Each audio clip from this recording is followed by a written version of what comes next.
Check, check, check, check, check, check, check, check, check, check, check.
Test, test.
Ladies and gentlemen, those of you joining us on YouTube, welcome to Brigham City, Utah tonight for Box Elder versus Clearfield homecoming here for the Box Elder Beast tonight. I'm Hiram in for Bruce, sitting alongside Johnny. Johnny, welcome up to the box. Thanks a lot, Hiram. It's been a while for me. It's good to be back in the booth. Welcome back. We got the game ball being delivered through the air tonight from a helicopter, so that's a fun treat for us here on the field. A little bit of catastrophe happened on the track next to the field. The cheerleader mat slipped up, and we heard a little something about that before. So yeah, they were hoping that the wind wouldn't cause the mat to become torn apart, and guess what? It tore apart. I'm sure they can tape it back up and put it down there for the cheerleaders. Hey, anyway, Hiram, we got Clearfield visiting with us tonight, and if you look at the numbers, and you know they always say that's why they play the game, but everything points to a Box Elder win. Yep, that's what it's looking like. What numbers are you looking at, Johnny? What do you have for us? Box Elder is 3-1 in region. I'm going to focus just on region games because non-region games can be skewed because of who they play.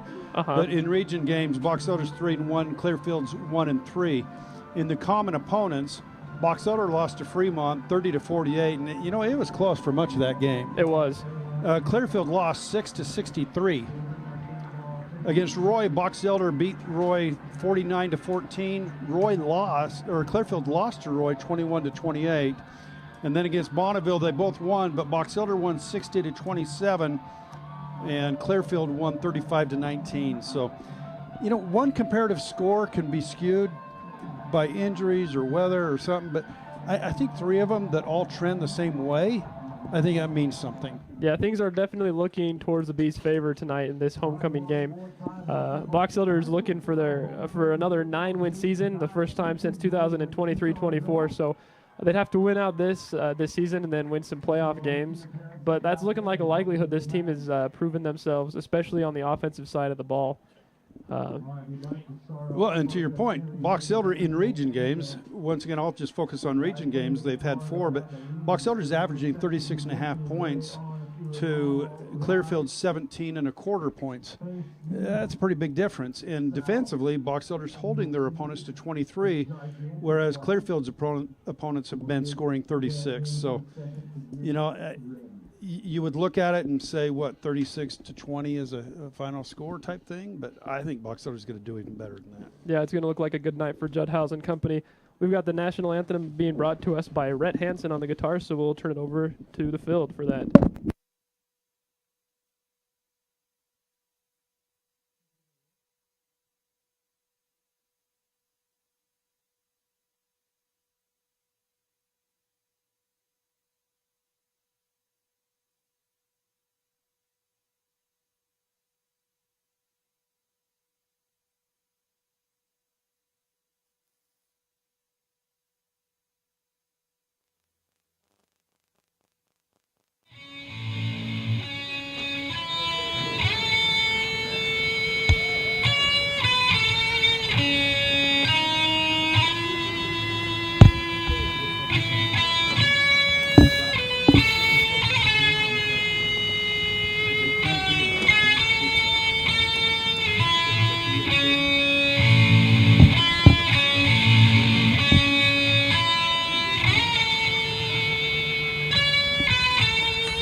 Great job, Durrett, on the electric guitar with the national anthem, and it's looking like some perfect football playing weather tonight in Brigham City.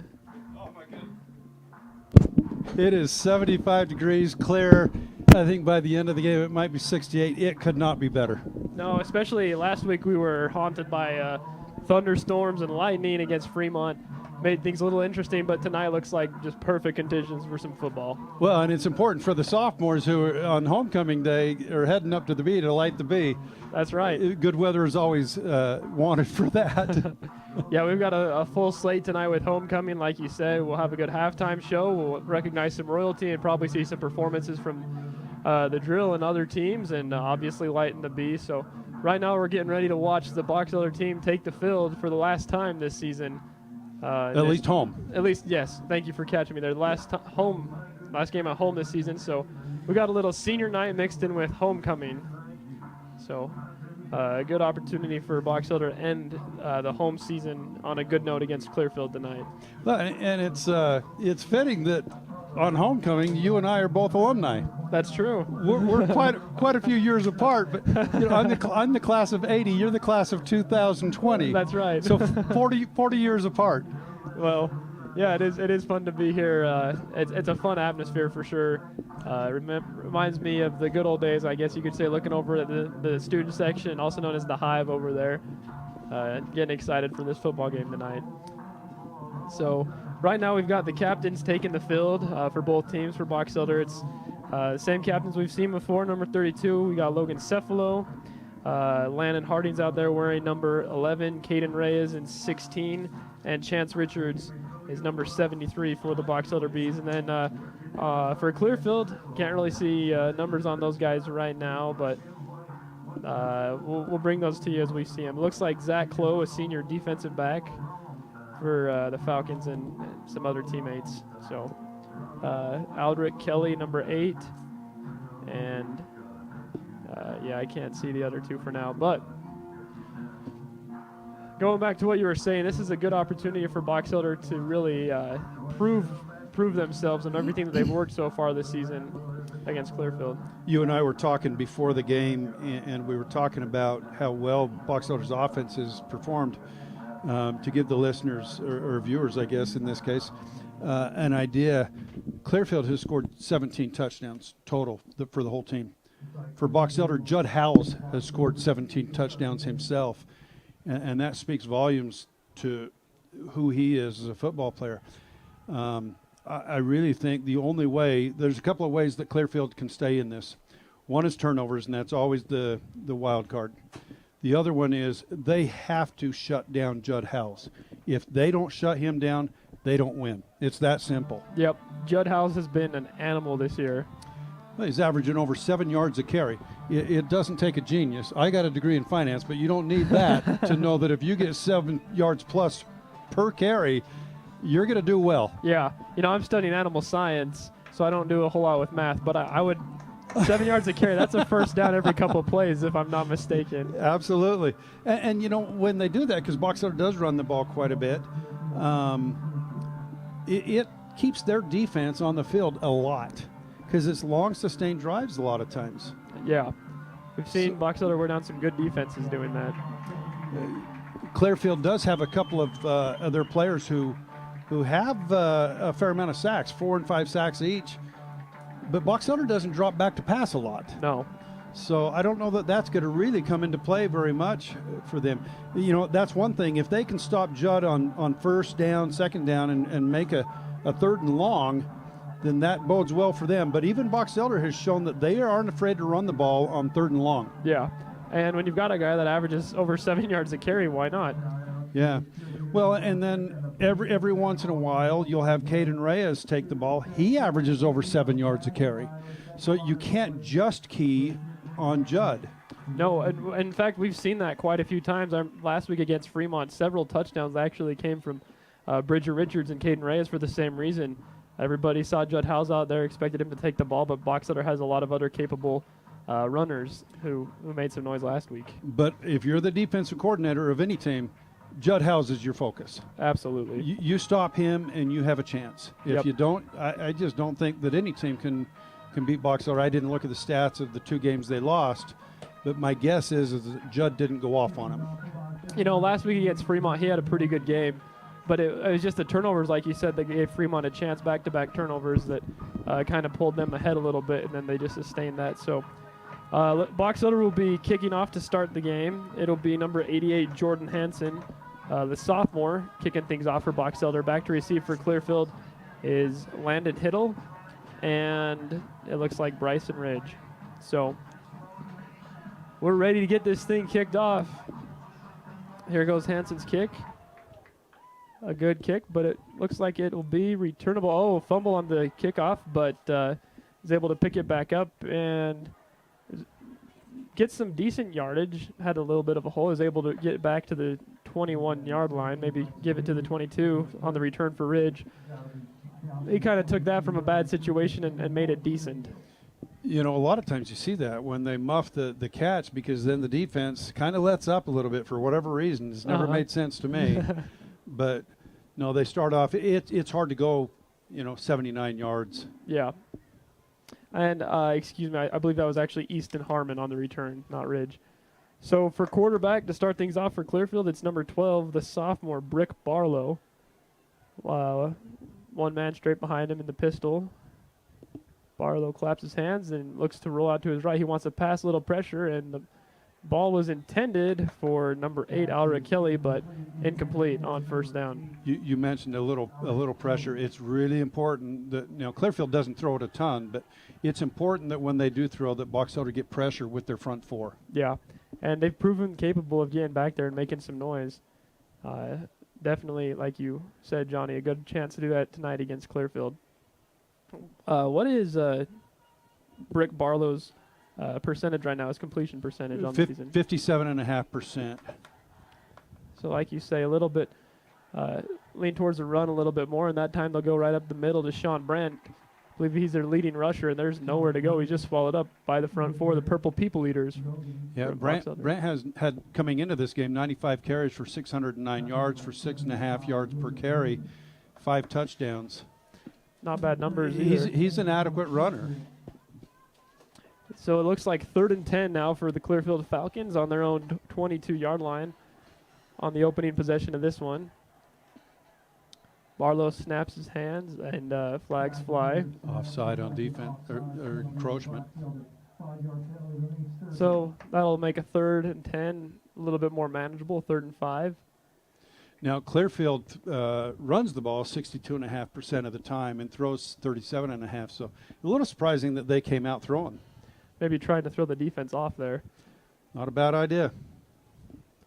So probably would have been a throwing situation there on 3rd and 10, but on 3rd and 5, we'll see what they do. Barlow looks to the sidelines to get the call. Making some adjustments at the line. Now he claps his hands. He wants to throw again on 3rd and 5. Trying to look over the middle, and it's intercepted by Cephalo. He's going the other way, and he'll be brought down. Takes the pile with him all the way back down to the 20-yard line. Great. Sorry. That gives Box Elder a short field, and Clearfield could not afford to do that. That's the one thing they could not do. Nope. Great play there for the senior linebacker, Logan Cephalo, opening things up with a bang on senior night. Cephalo's been an animal so far this season and makes his presence known early in this one. So 1st and 10, great field position for the Bees on the Falcon 20 to start their first possession. It'll be Reyes in the shotgun with Howells to his left. Trips to the left side. Brings a man in motion, turns and hands it off to Howells. Howells wants to go up the middle. There's a hat on the ground, and Howells goes forward for 4-ish yards. Looks like it'll set up a 2nd and 6. Yeah, that's a good play there by Clearfield. If you can hold Howells to 4 yards. Yeah. But even 4, the math tells you 3 times in a row it's first down. Yes, it does. So Caleb Cephalo lost his helmet there. He'll come off to the sideline for a play.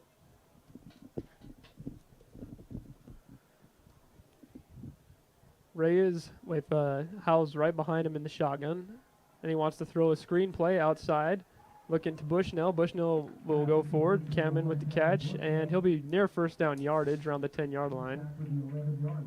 We'll see where he's spotted.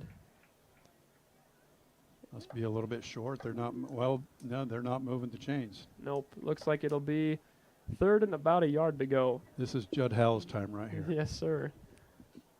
Howes is the back, turns, hands it off to Howes right up the middle, and he should have, easily picked up a first down, but didn't get very many yards. 4 on the carry. I guess that's 4 yards isn't a bad gain, like you said. So that'll set up a 1st and goal from the 9-yard line for the Bees.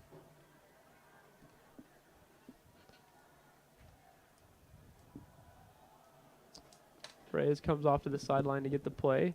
This would be a good time to have Reyes carry the ball, where the focus is probably going to be all in on Judd. Yep, we'll see what they come up with here. 13 seconds on the play clock. Players getting set. Howes to Reyes his right in the shotgun. And looks like a little trickery there to the sideline. I kind of lost it there, but it was Chance Richards on the carry. And he's brought down after he picked up about 1.5 yards. 2nd and goal now from 7.5 yards out. They fooled me on that one. Yeah, me too. I get why they do it. It's fun and it oftentimes is effective. But boy, when you got a running game like Box Elder, why deviate from it? Yeah. Boy, they're really coming wide out over here with 5 of them. Yeah, and it's Richards lined up as the receiver back for Reyes with the open backfield. He's going to turn and flip it out to the senior. Reyes has got room to go. The senior puts his head down, stretches the ball out towards the goal line, but he's going to be marked just short. Yeah. So that's the difference between him and a traditional running back who tries to avoid contact. He went looking for it. Yes, sir. He's listed as an offensive and defensive lineman, so he's not scared of getting bumped around a little bit. No, in fact, he probably wants to hit somebody. So the senior getting a little love tonight, back-to-back plays to the lineman. Now there's 3 guys lined up in the backfield. It's Richard, Cephalo, and Howells. And the handoff will be to Howells up the middle. Touchdown, Bees. And that's the recipe for success right there. That's, I didn't count the plays, but probably 6-7 plays and went 20 yards. Yep. And that couldn't have been a better start for Box Elder. No. Especially to pick up or to get the momentum going early with the defense with the interception and then obviously that touchdown. So that score is brought to us by Brigham City Pharmacy. We thank them for their sponsorship. Yes, thank you for pointing that out. And also shout out to D.L. Evans Banks for a couple first down. Box Elder's going for 2. Looking back corner of the end zone, caught 2-point conversion. That pass was flipped in by number 22, Corbin Jepson, a backup quarterback. Connected to Luke Meyer. So Box Elder goes up 8-0 to start this one early. So it shows you why I'm up here and not down there. A couple of, let's call them trick plays, they worked. two out of the 3 worked really, really well. So we're going to take a break and we'll be right back. We've been in business here at Gillis Funeral Chapel for the last 18 years. We do aftercare. That's where Melanie Christie will go in and meet with a family after the services have been completed, and she'll help them with Social Security, help them file for life insurance, help them with federal government employee work. We go through credit cards. We help the family with all that transition that's coming out.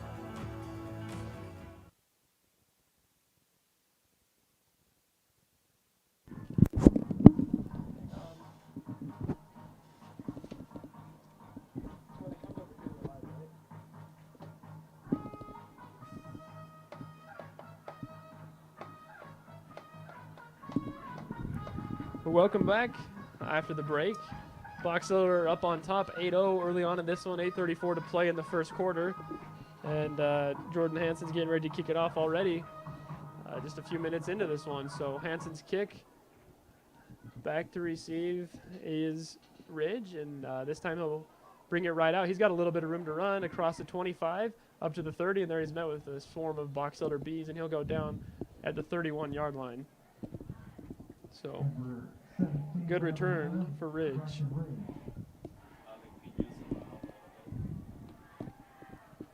Clearfield's offense will be back on the field now. On their first possession, they ran Well, 3 plays, 2 incomplete passes, and then a run for no gain, and obviously the offsides penalty on Box Elder. So Clearfield and Brick Barlow looking to get things going now on their second possession. Barlow's got Brandt with him in the backfield. Claps his hands it off to Brandt. Brandt to the right side, and nowhere to go. He's met hard by a couple Bs. The initial hit looks like it was made by Ricky Jones. That's really an important down because Clearfield likes to run the ball almost as much as Box Elder. They aren't quite as successful at it, but it's 2nd and long now. Yeah. And once you start getting them backed up on 2nd and 3rd down, then you have to start looking back to the passing game, and we saw how that went on the first possession. That's definitely not their comfort zone.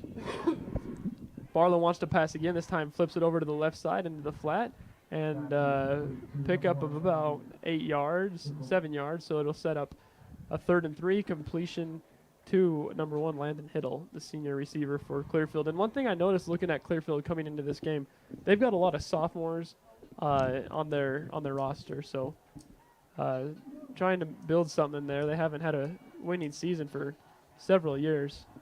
Barlow looks off to the sideline after his team gets set. Now comes back out and yells some signals with 9 seconds on the play clock. Claps his hand. Barlow wants to pass again. Another passing play. This one over the middle. Wow, that was actually a really good pass. It was a good catch, too. So well done by Clearfield. And, you know, as much as they run the ball more than pass, I really think their only chance is to probably get out of their comfort zone. I don't think their run game can compete with Box Elders. Yeah. They got to try something different. Yep, and that works for them. Their first down of the game, completion to Alric Kelly. And Clearfield moving the ball now inside Box Elder territory on the Bees 49. 2 receivers to the near, 1 to the far. Barlow gets the snap. Hands it off to Brandt. Brandt goes over the middle and picks up 1 yard on first down, so sets up another 2nd and 9 for the Falcons. Yeah, so Brandt averaging over 6 yards a carry. He hasn't been doing that tonight. Nope, and credit to Box Elder's front 4, like you mentioned earlier. They've done a good job of making some noise in the backfield on pass plays, and they've done a great job defending the run. Clearfield comes back up to the line now. 6 minutes and 5 seconds to play in the opening quarter. Box Elder on top 8-0.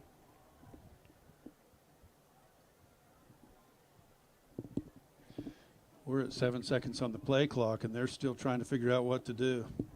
See if they get this off in time. 2 seconds. There's a snap just in time. Barlow wants to pass again, low and incomplete. Looking to the left side over towards the sideline. The pass was intended for number 1 Landon Hiddle. That time Box Elder brought pressure. Yeah. And it worked. It sure did. Brought linebacker. I wasn't sure who it was, but maybe that was Cephalo coming over the middle. And Harding on the pass defense. 3rd and long now for Clearfield. 9 yards to be exact. Brandt's in the backfield to the side of Barlow. Here comes some pressure over the middle. Caught. Another first down. That time it's flipped out. Fumble. Box Elder's got. Nope. No. Pass was complete to Kelly. It looked like Box Elder had it. They're going to say he was down. You know, he's throwing the ball well, and their receivers have caught some tough passes. They have. Another good pass over the middle to Kelly. He was the one that caught the other first down, if I'm not mistaken. And they've been quick throws so that the pressure doesn't really affect the ball too much, or the throw. No, but that time Luke Meyer did get there in the backfield and got right up in Barlow's face mask as he was trying to make that throw, so got close. 1st and 10 for the Falcons on the Box Elder 37-yard line. Man comes in motion and back out. Some more pressure, and this one screen pass outside to Kelly, and he's met there after a gain of a couple yards. I'd sure like to go back and look at that. It looked like the man in motion was going up. You know, I was going to say something because I agree with He started heading upfield before that ball was snapped. Yep. Jace Gomez on the tackle for the Bees. So another 2nd and long, and it's really just been those couple of plays on 3rd down the Box that has given up, those couple of passing plays over the middle that have kept this drive alive for the Falcons. They've done a good job putting pressure on the quarterback, but there's been couple nice completions. Another blitz coming. Barlow wants to go long. He's got a man, Kelly, and through his hands. They make the tough ones. That wasn't an easy catch, but that's probably easier than what they've been making. Yeah. Well, and right here, Hiram, you're probably in 4-down territory. Uh-huh. You're too far to kick a field goal, probably too close to punt. Yeah. You can't give Box Elder the ball back again. Nope. So we'll see what they come up with here. The Clearfield Falcons on 3rd and 8. So with that said, a running game is an option here. Yep. A couple plays to get a few yards. Box Elder showing some pressure from the back. Handoff to Brandt. Brandt is met after a gain of a couple yards. The initial hit by Harding. He picked up maybe one. Well done by the Bees defense. Yeah. Great job rallying to the football quickly. Harding got there. Jace Gomez was quick to the ball as well. So 4th and 7 to go for Clearfield. They've been successful when they had to throw, and this is another one. We'll see what they come out with here. 1 receiver to the near side, 3 to the far. Brandt in the backfield next to Barlow. 10 seconds to go on the play clock. 5 seconds on the play clock. Barlow gets a snap. He's going to throw. Rolls out to his, or steps out to his left side, looking down the sideline. That one's going to sail over the head of his intended receiver, Kelly. Tell you what, Incomplete. if he would have decided to take off on that left side, he had a lot of room. But their quarterback, Barlow, he's not a real big runner. He averages less than 2 yards a carry. Now, not having watched their games, a quarterback's rushing yards can be misleading because sacks play a factor in that. Right. So Box Elder will be taking the field now after that 4 and out. So 2 drives, 2 turnovers for Clearfield. Box Elder trying to capitalize now on their second drive of the game. 3 minutes and 30 seconds to go in the first quarter. Reyes gets a snap, turns, backpedals, steps up into a throw. He's going long. He's got Bushnell. Incomplete. And Bushnell beat his man. Oh, badly. Beat Easton Harmon there, but Harmon, high pass, and Harmon had a chance to kind of get there and break it up. So good recovery there for Easton Harmon and Clearfield. So Box Elder's gotten out of their tendencies. So Yeah. We'll see if they get back to the running. That's what I would do. To me, it's if it's not broke, don't fix it. Uh-huh. Yeah, both teams look like they're trying to use a little bit of deception early in this one. Okay, that makes sense for Clearfield. They're outmanned. Yeah. But like I agree with you, like you say, I don't know why Box Elder really goes to that. But here's Howes. He's got a lot of room to run. First down, past the 50-yard line, 40, down the sideline, 35-yard line, and he's finally brought down there by Bryson Ridge. Huge game by Judd Howes on 2nd and long. It's about a 30-yard game, maybe a little more.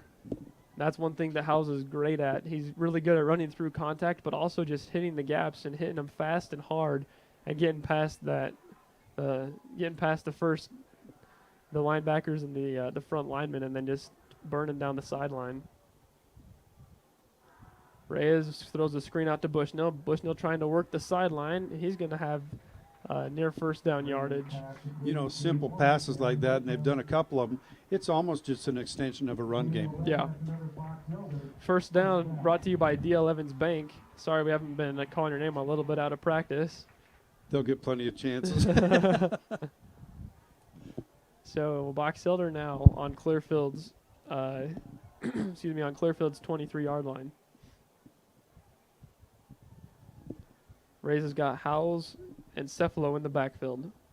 Claps his hands, wants to pass. He's looking over the middle to Crozier. Crozier catches the ball down to the 19-yard line. We haven't heard Malik Crozier's name for a while, but he was a big factor earlier on in the season.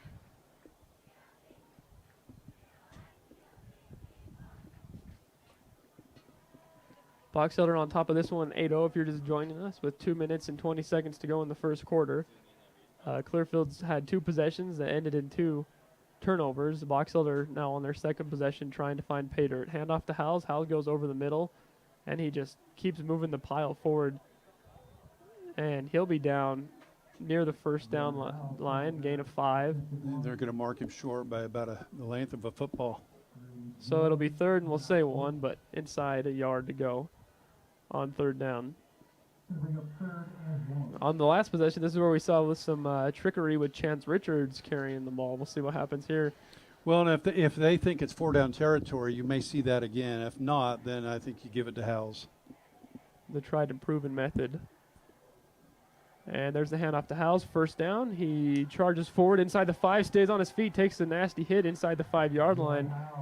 He'll get down to the 4.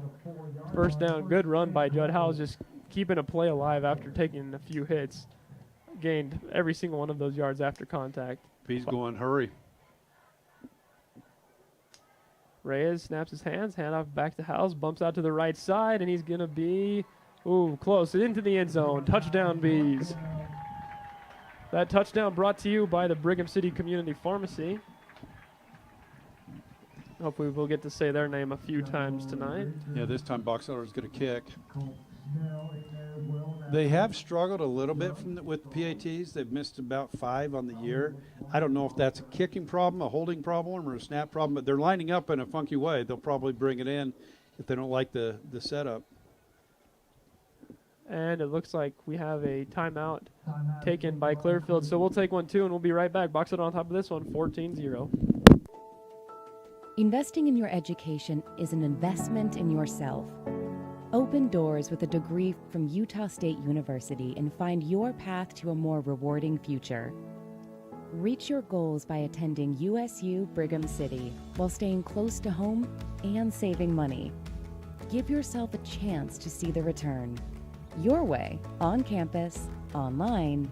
This is your U State.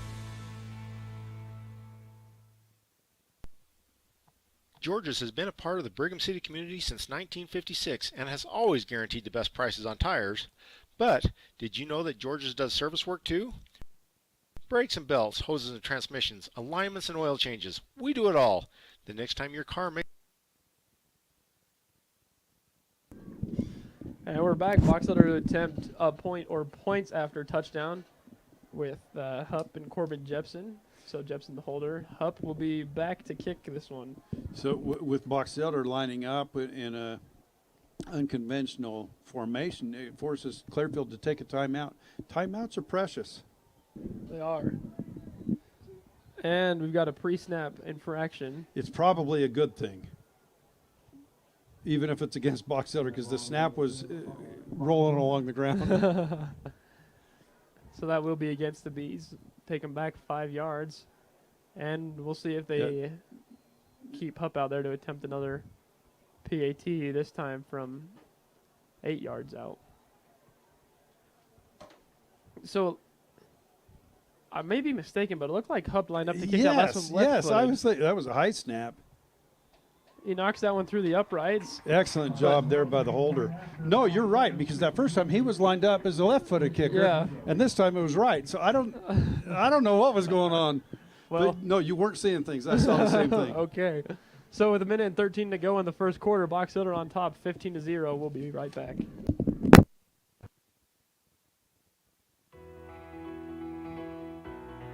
We've been in business here at Gillis Funeral Chapel for the last 18 years.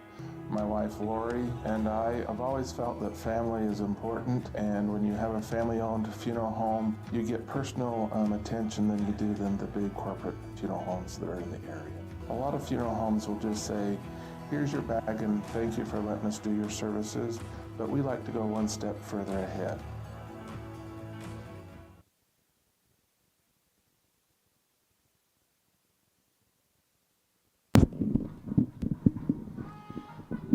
That last score brought to you by Brigham City Pharmacy. I think they're going to get some run tonight, Hiram. Yep, we're only less than a quarter into this one. Box Elder's already put 15 points up on the board. And here we are set to kick it off again. Jordan Hansen for the 3rd time. Both kicks have been returned. This one's up and it looks returnable as well. So Ridge will be bringing it up from about the 3-yard line. Trying to get to the left side, cuts back to the middle, got a little bit of room to run. Stiff arms Richards across the 20 to the 25, and he's thrown out of bounds there by the kicker, Jordan Hansen. He's happy about it. when I wasn't very good at football. I only played a year in high school, but one time I had an interception. I was tackled by the quarterback on the return, and I never heard the end of that one. So my heart goes out to Ridge on that return. I know how he feels getting tackled by the guy that's not supposed to tackle you. All right. Clearfield likes to run, but they're not in really a position to be able to run the ball much this game. Nope. And they've had a little bit of success. The only success through the air. Barlow wants to pass again, looking down the sideline to Kelly and overshoots him. I wondered if they were going to throw the flag. You know, it looked like Rhett Richards did a good job defending him off the line, but like you say, there might have been a little bit more contact. Yeah, a little bit beyond the 5 yards that they allow, but yeah. Box Elder brought pressure again. I'd like to see Box Elder get some pressure with their front four more so we don't have to blitz so much. But he's getting the ball out fairly quickly. His passes have looked a little long so far for the sophomore quarterback, Barlow. And this time he'll hand off to Brandt, and he just met right there at the line of scrimmage and thrown down. Great tackle there by Luke Meyer. Just wraps him up and drops him. No gain on the play. So 3rd and long. Once again, this is definitely probably a passing situation for the Falcons. Oddly enough, 3rd and long has been their most successful down. They've had a couple of really good throws and catches that got them first downs. We'll see what they dial up here. Barlow's got Brandt to his side in the shotgun. 1 receiver to the near side, 3 to the far. Box Elder showing some pressure there off the right side. Cephalo looks like he wants to blitz. And Clearfield doesn't like what they see, so they'll take another timeout. They've got only 1 left now in the first quarter. 15 seconds to go, might I add, before the quarter's end. So we'll be right back after this quick timeout. Hanson Motor Company isn't just another dealership. We're your friends. And your neighbors. We grew up here. 4 generations of Hansons went to school here. And we've been part of this community for decades. Serving the people we know and care about. As a locally owned and operated business, we understand what matters to you because it matters to us too. At Hanson Motors, you're not just a customer, you're family. We're here for the long haul because we're in this together. Hanson Motors, local, loyal, and proud to serve our community. George's has been a part of the Brigham City community since 1956 and has always guaranteed the best prices on tires. But did you know that George's does service work too? Brakes and belts, hoses and transmissions, alignments and oil changes. We do it all. The next time your car makes a strange noise or vibration, take it to George's and we'll have it fixed and running in no time. Remember, anything your car needs, you'll find it all under one roof at George's Point S Tire and Service. All right, and we're back. 15 seconds to go in the first quarter out of the timeout taken by Clearfield. They're facing 3rd and 10 deep in their own territory. Barlow looks over the middle. Now he's, evades the sack, rolling out to his left side. Barlow's going to try to keep it himself, and Cephalo meets him before he can get to the sideline. That's actually going to end up being a loss of a couple yards. Good job for Cephalo for sticking on the quarterback there and able to bring him down after Barlow evaded a couple tackles in the backfield. So well done by the Bees. They showed pressure and backed off, but because they bring in a lot of pressure a lot of times, the quarterback's thinking it might be coming. And when they did, the line actually got a little bit of pressure after that first initial couple of seconds.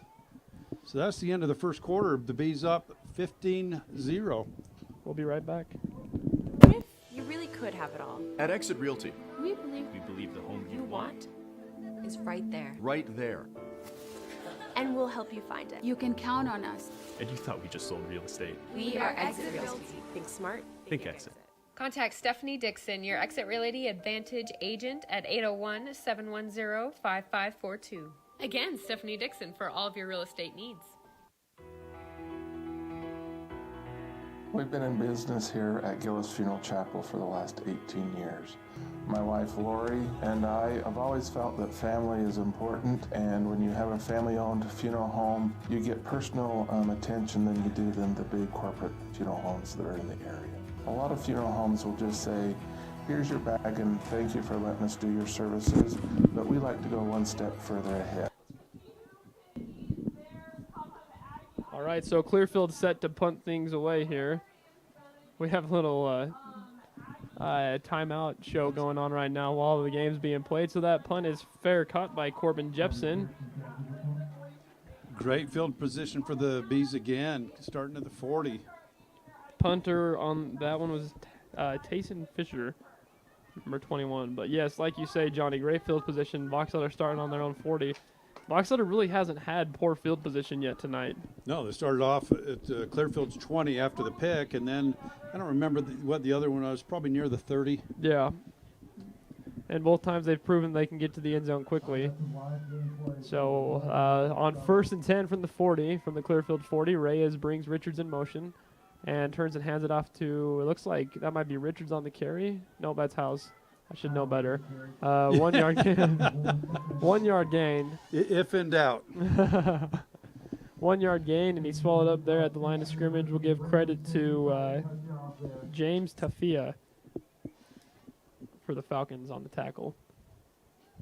So second now and a long 8 yards to go. Reyes snaps his hands and he's going to pass, drops back, trying to throw it over to Bushnell, and he overshoots him.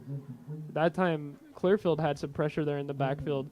That was number 58, Malosi Faumui, who got back there and caused the bad pass. Yeah, he had a wide open receiver, just overthrew him. Mm-hmm. So now Box Elder looking down the barrel of a 3rd and long. You know, back in the day, we would say that, Wilt Chamberlain would have to. I don't know that you know who Wilt Chamberlain is. Don't worry, my grandpa lets me know. He would know. So now Box Elder looking at their own 3rd and long. Reyes with Judd Howes in the backfield, and we've got a penalty before the snap. Motion. False. Excuse me. All righty. Well, the Box Elder's in a position they aren't comfortable with. They don't see a lot of it being 3rd and 13. No. And from this spot, I was thinking on the 3rd and 8, maybe if they gain 5 or 6 yards, they go for it on 4th down. But 3rd and 13 is a little bit longer than that. We'll see what they do here. Pistol formation. Howes lined up behind Reyes. Now Howes will motion out of the backfield. Reyes looks to him for the screen. Now trying to throw it over to the sideline to Harding. That's a hold right there. And there's really nowhere to go. Oh, Harding stays on his feet, and now he goes out of bounds. So it looked like Harding was going to the ground, and then the lineman, Chance Richards, kept him up and spun him back into play, and then there was nowhere to go. I didn't catch the number, but it sure looked like one of the Box Elder linemen was doing a bear hug. Well, either way, that'll be a loss of a few yards. Yeah, that was not a good series for the Bees. No, it wasn't. The first negative series they've had so far. The first time they've had any play for a loss, and they had a couple of them on that one. So. And this will likely be the Falcons' best field position of the night. I mean, they've gotten at least starting field position. Yeah. So 4th and 17. It'll be Richards to punt. And I believe that's Bryson Ridge back there. And before the snap, delay of game. Yep. Box Elder was having a guy in motion. I don't understand why we would do that with the play clock running down.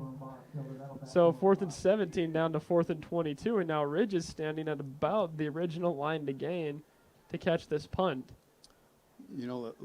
Sometimes you can get a little too cute.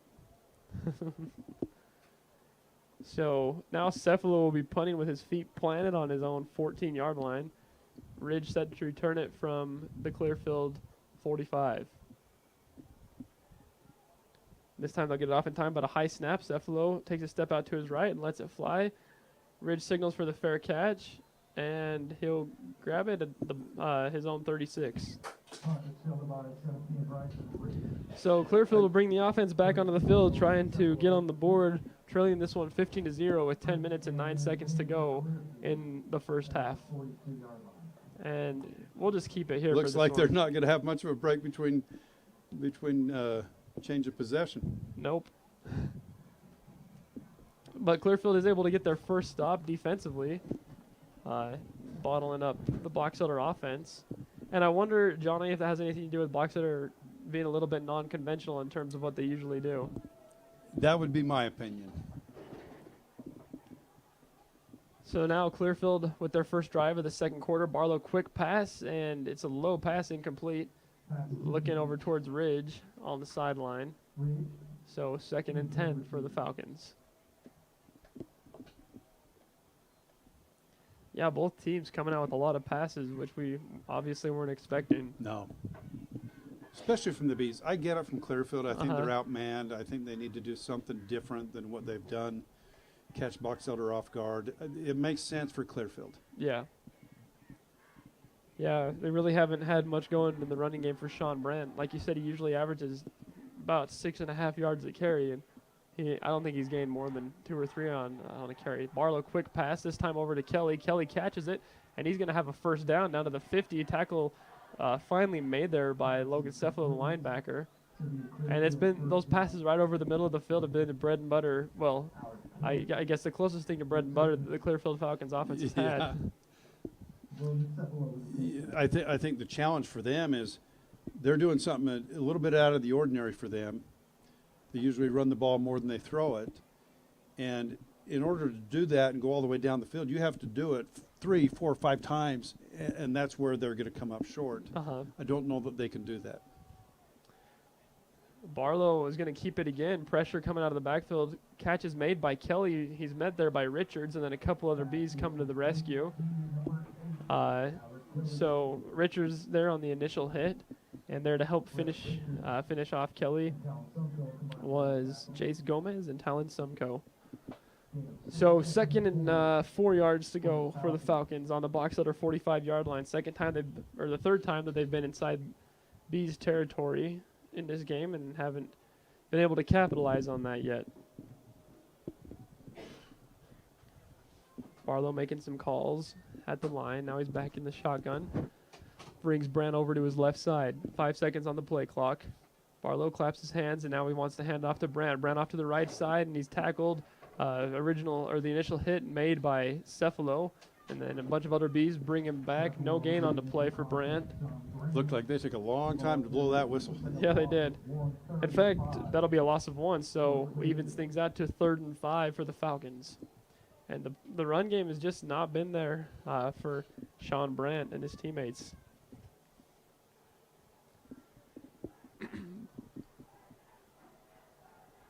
Rick Barlow with Brandt behind him in pistol formation. Bees were showing pressure again. They like blitzing the linebackers.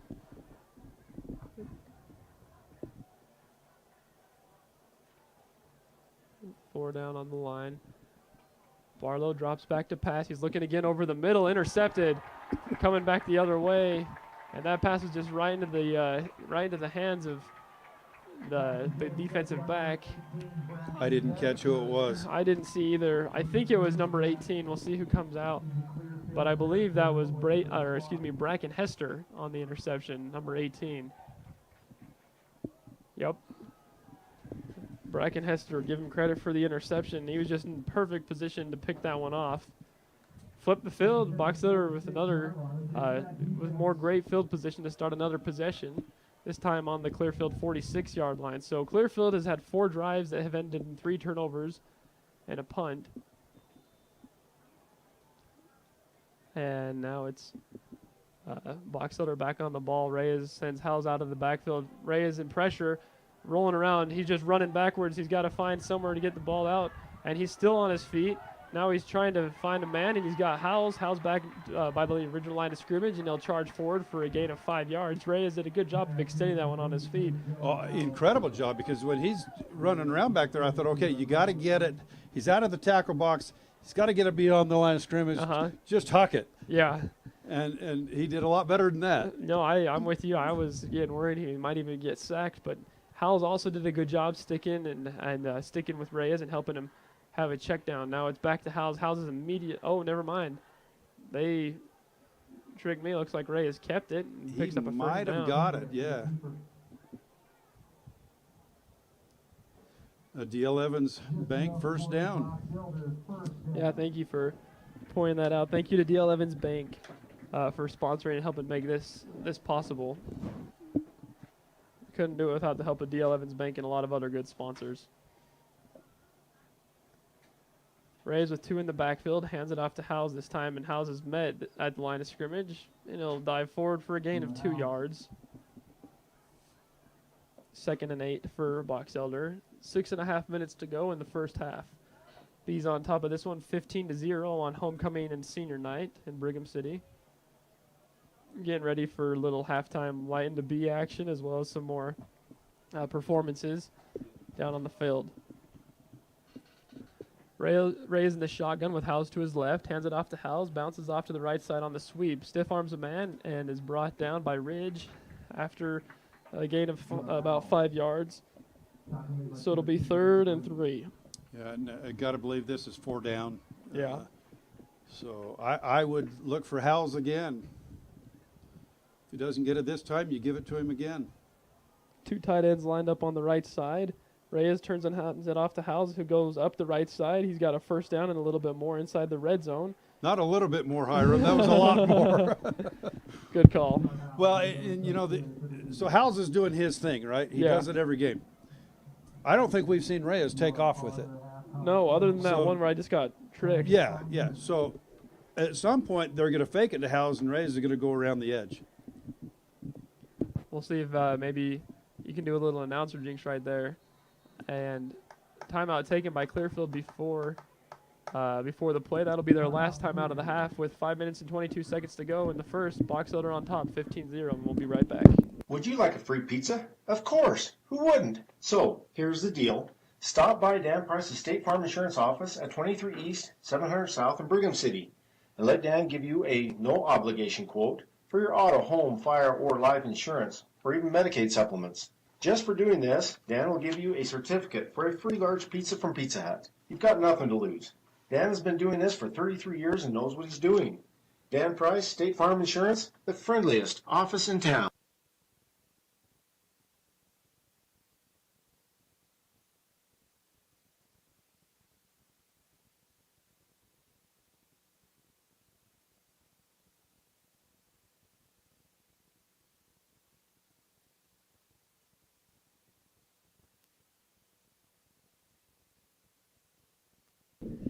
We're back. 5 minutes and 22 seconds to go in the first half. Box Elder, after the run by Judd Howes, sets up a 1st and 10 inside the red zone on the Clearfield 18-yard line. Cephalo and Howes in the backfield. And the fake. Reyes is looking towards the end zone to Cephalo. What a catch. Cephalo hangs on to it. Oh, no, never mind. Incomplete. They're saying out of bounds. Yeah, Ridge actually thought he intercepted that, but it went out of the back of the end zone. I thought Cephalo came down with that in triple coverage. I was going to say, wow, what a great catch from the running back. And I guess if he didn't catch it, great defense there from Logan Cephalo to prevent the interception.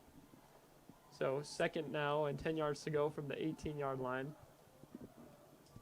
You mentioned on just before the break how we haven't seen a whole lot of Reyes running the ball yet. And, usually Box Elder does tend to go to that in the red zone, or go to him in the red zone. This handoff is to Howes. Howes got room to run to the right side down to the 10-yard line, or excuse me, the 5-yard line. That'll be 1st and goal. Oh, there's a penalty. There's a flag down about where the ball was snapped. Probably a hold. Yep. So that'll go from a 1st down on the 5-yard line to a 2nd and 20 from the 28-yard line.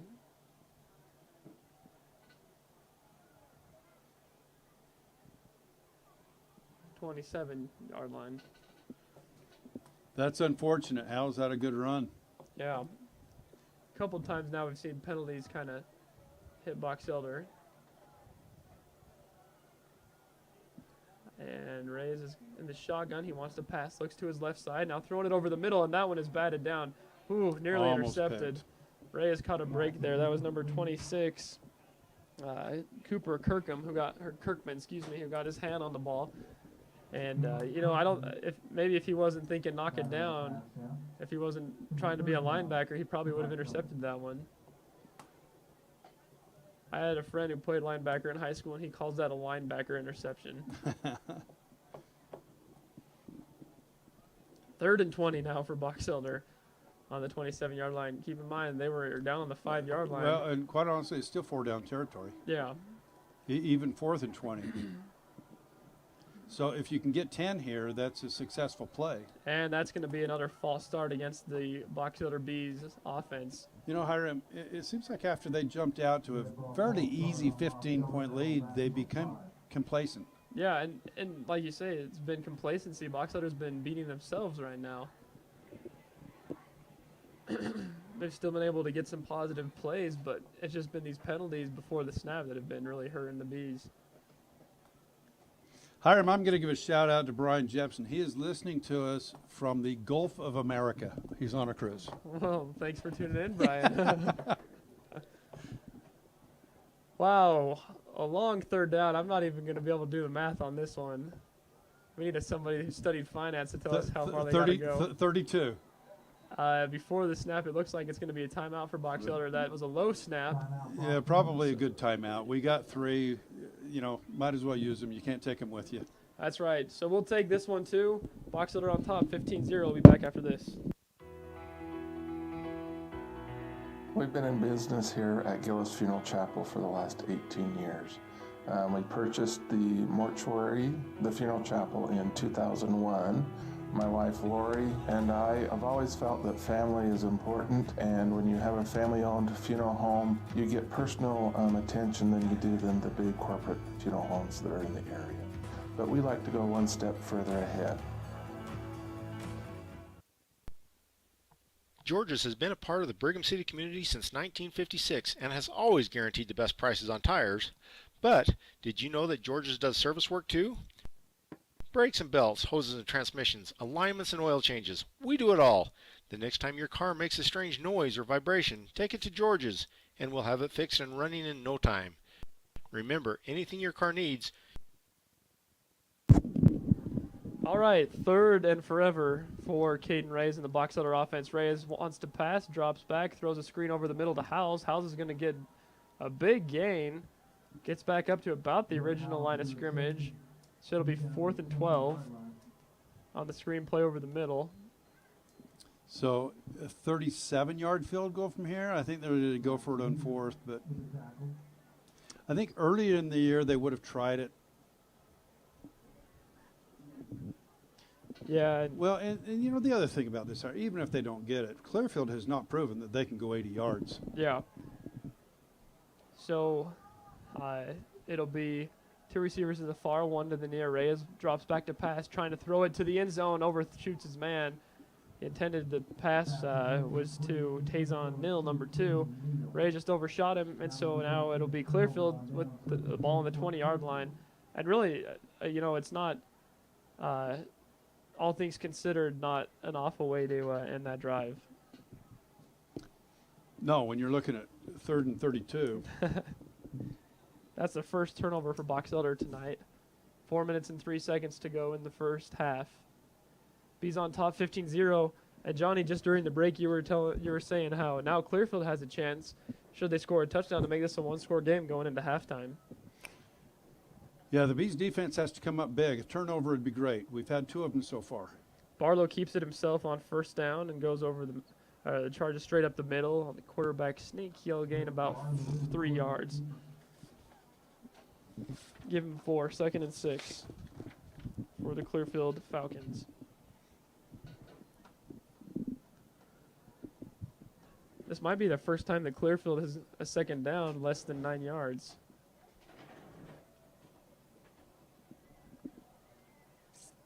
One receiver to the near side, 3 on the far. Barlow in the shotgun with Brandt to his right side.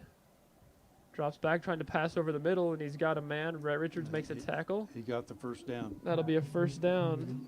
Pass complete to number 1, Landon Hiddle. So Clearfield's doing what they need to do. They do not have any timeouts left, though. There's still plenty of time. Don't think they're going to get worried about it quite yet. 3 minutes to go in the first half. Box Elder has 2 timeouts. Everybody set. Barlow looks off to get the play. In shotgun once again, same formation we saw the last time. Another pass. Barlow wants to throw, and that time he's... Ooh, did he get he got the jersey, not the face mask. The way he whipped him around, I got old eyes. Pass complete to number 8, Alric Kelly. So another 2nd and 6 now for the Falcons. It's been those quick passes right over the middle that Clearfield's found some rhythm offensively in this one. Well, he's getting the pass off before the pressure can get to him. They'll flip the formation this time, bring the 3 receivers to our side.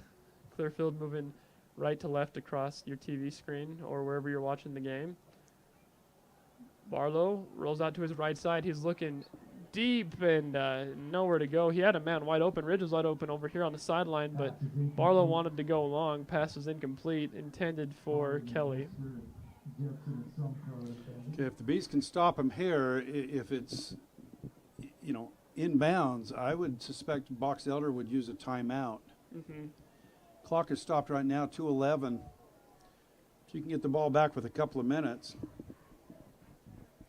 Yeah, a chance to make it a three possession game. So I think it's kind of interesting that Clearfield took a shot on that second down inside their own territory, but trying to make something happen offensively.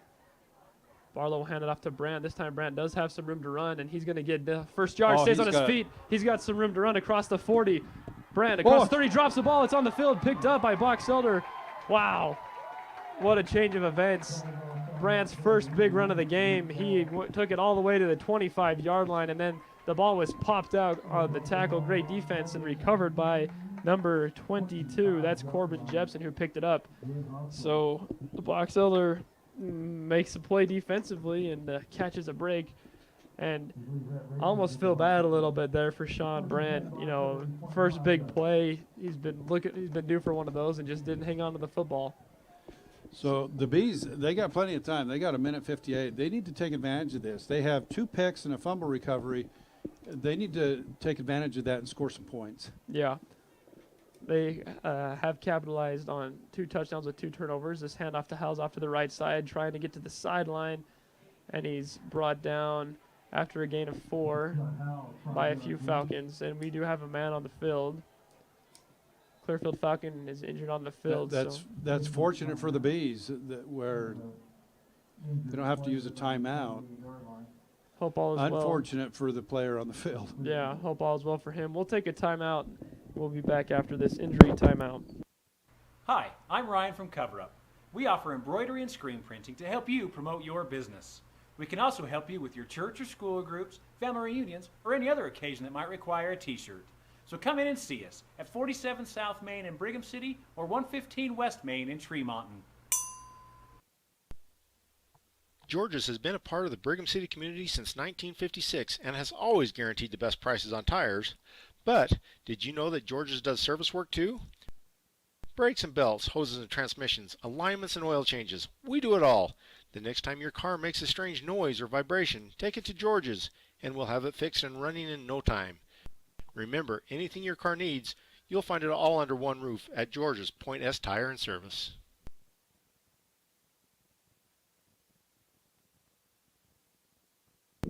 The injured Falcon on the play was Ethan Robbins, number 95, senior defensive lineman.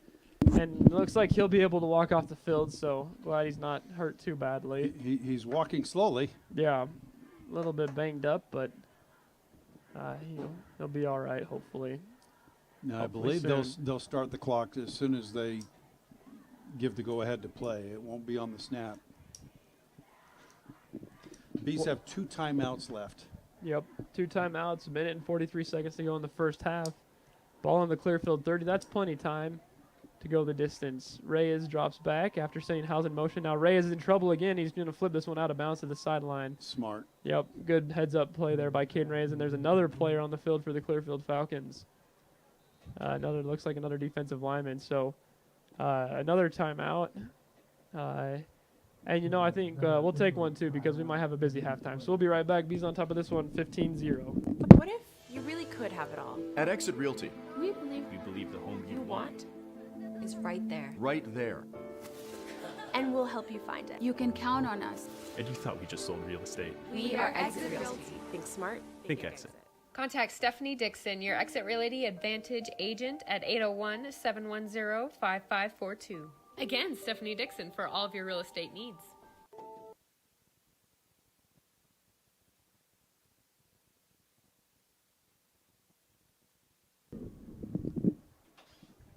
Welcome back. After the injury timeout, that time it was Max Ware, the sophomore defensive lineman for Clearfield. So back-to-back injury timeouts for the couple guys on the front line of Clearfield. Hope all is well for them. And Here we go again. Minute and 33 seconds to go. Reyes is going to keep it himself now to the left side. Reyes has got first down yardage and stays on his feet up to the 45-yard line. Big gain by Caden Reyes. Picks up about 15 yards.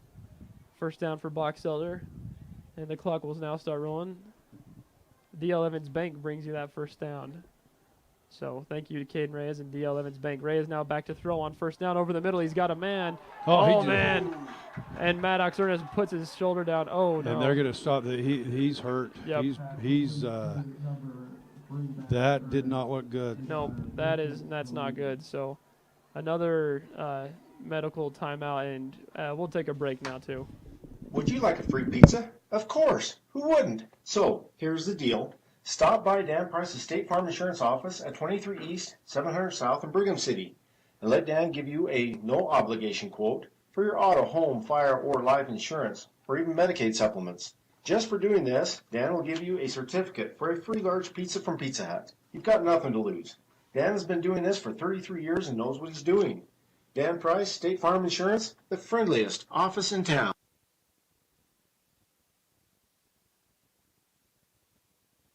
Hanson Motor Company isn't just another dealership, we're your friends. And your neighbors. We grew up here. 4 generations of Hansons went to school here. And we've been part of this community for decades. Serving the people we know and care about. As a locally owned and operated business, we understand what matters to you because it matters to us, too. At Hanson Motors, you're not just a customer, you're family. We're here for the long haul because we're in this together. Hanson Motors, local, loyal, and proud to serve our community. Earning your degree doesn't have to be complex. USU Brigham City lets you stay close to home and save money. As an Aggie, you'll have access to a personalized education with student support from faculty mentors. Let us help you achieve your goals your way. On campus, online, this is your U-State.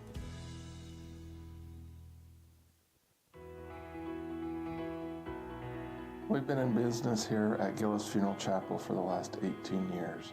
My wife Lori and I have always felt that family is important, and when you have a family-owned funeral home, you get personal attention than you do than the big corporate funeral homes that are in the area. A lot of funeral homes will just say, here's your bag and thank you for letting us do your services, but we like to go one step further ahead.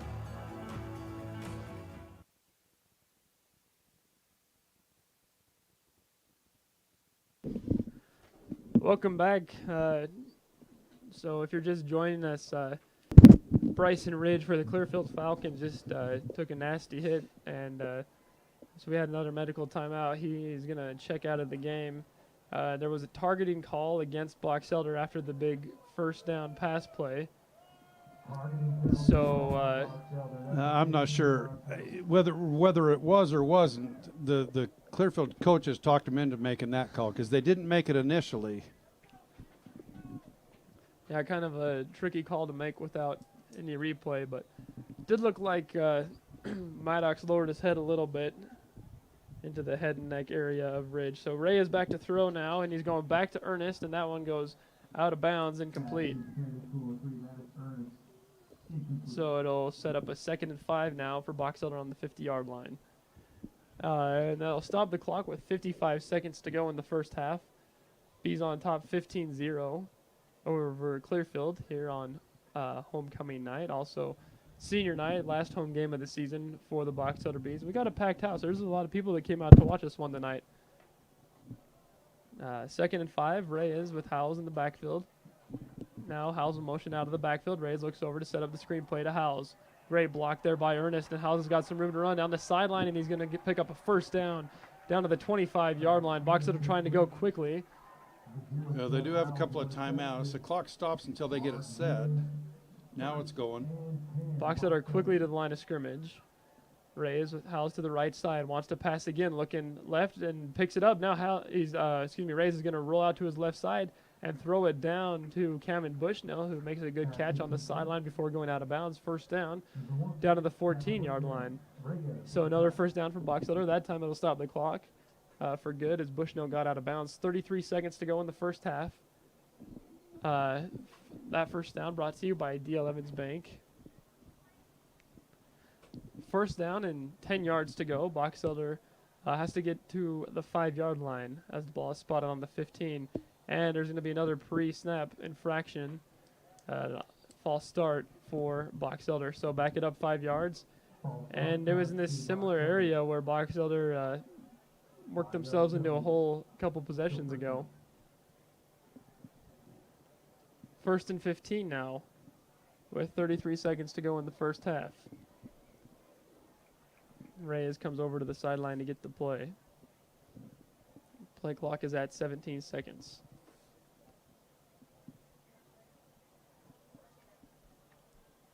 Box Elder with a chance to go up 3 scores. They came out on fire and have cooled down a lot since then, so trying to capitalize and score on their first and last possession of the first half. This time Reyes is going to keep it himself and drags a man with him. They're going to have to use a timeout right here, and they do. Yep. Good run, though, by the quarterback. Reyes gained all 5 yards of that one while he was dragging. You know, with Taysom two timeouts, I like that call. Uh-huh. Because it's kind of low risk, high reward type thing. Yeah. Really not much that can go wrong there, but there's a lot that could go right. So we'll keep it here for this one. Box Elder trying to capitalize on what was a very fast start to the game, and then things have kind of simmered down a little. Clearfield has turned the ball over 3 times. Box Elder's turned it over once, and that's been the Clearfield has not been able to get past their own turnovers in this game. But Box Elder didn't give it up on it. They gave it up on 4 downs, right?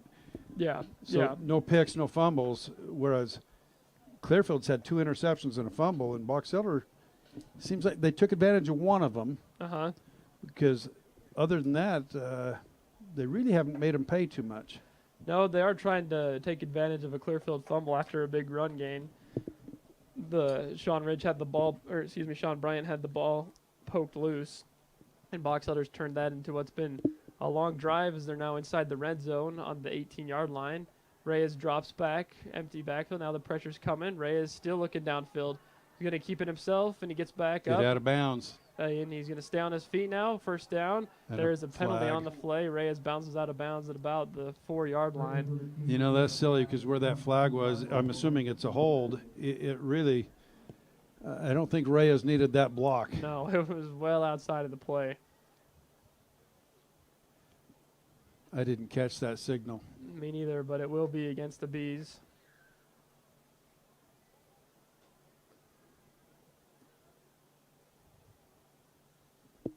So, looks like a 10-yard, 15-yard penalty. Yeah, they're just shooting themselves in the foot. Wow, yeah. 15 seconds, so you got, maybe 3 times to the end zone? Yeah, 1 timeout left. Second and a long ways to go for Reyes. Maybe go halves and call a timeout. Quick pass over the middle. He's got Ernest. Ernest is able to get down near the first down line. Take a timeout with 7 seconds. Now, go to the end zone 1 time, then do you kick a field goal or go for it again? You know, I think you're close enough that you probably maybe could trust Tyan Hupp to nail a field goal. He's got a good leg, and he's made a few this season. He hasn't been doing the kickoffs of late, though. No, he hasn't. But also, the way things started off, you know, if we were in this situation on Box Elder's 3rd possession, I'd say, of course, go for it. But we'll see what they decide to do now. Now, it would put us up 18 if we got a field goal. I'm kind of looking ahead of play. Uh-huh. We do get the ball to start the second half, if I remember. Yep. So either way, field goal or a touchdown, it will make it a 3-score game. And with possession coming back to start the second half. So it's got to go quick out of bounds or to the end zone. Yep. And I'm guessing quick out of bounds is probably not in the playbook. not when you're sitting at the 6-yard line. Probably not. So this is 3rd down and 2. Not that it really matters, the down and distance on this one. And Reyes can't run around back there because he's got 7 seconds. Yeah. Oh, here comes pressure off the side. Reyes throws it over the middle, incomplete. and there will be, the clock is still running. It should have stopped probably with about that probably took 4 5 seconds. Yeah. Anyway, well, the Bees are going to try a field goal. So it'll be Ty and Hupp out to kick the field goal for Box Elder. Let's see, this one will be, see where they spot it, but it will likely be probably about a 25, 24-yard field goal attempt for the freshman kicker. A little bit off to the left, so not quite an extra point type of an angle. The snap, the ball is down. Hupp's kick is up, and he splits it right through the center of the uprights. Good kick by the freshman. And that'll do it for the end of the first half. Box Elder on top of this one, 18-0 on homecoming and senior night from Brigham City, Utah. We'll take a break and be right back for the halftime festivities. Thanks for watching. We've been in business here at Gillis Funeral Chapel for the last 18 years.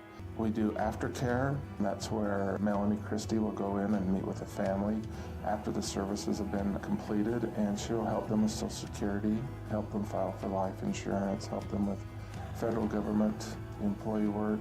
We go through credit cards. We help the family with all that transition that's coming out.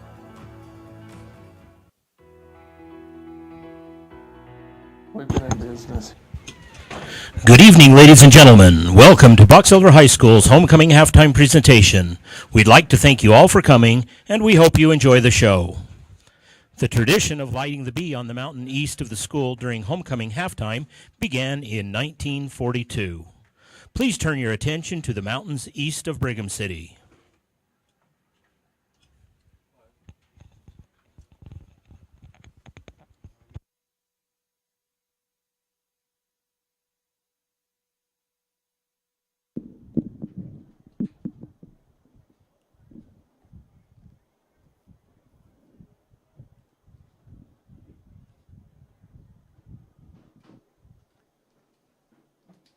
Trying to get things underway to light the bee. Sophomores are up there on the mountain. You can see it's starting to get lit up.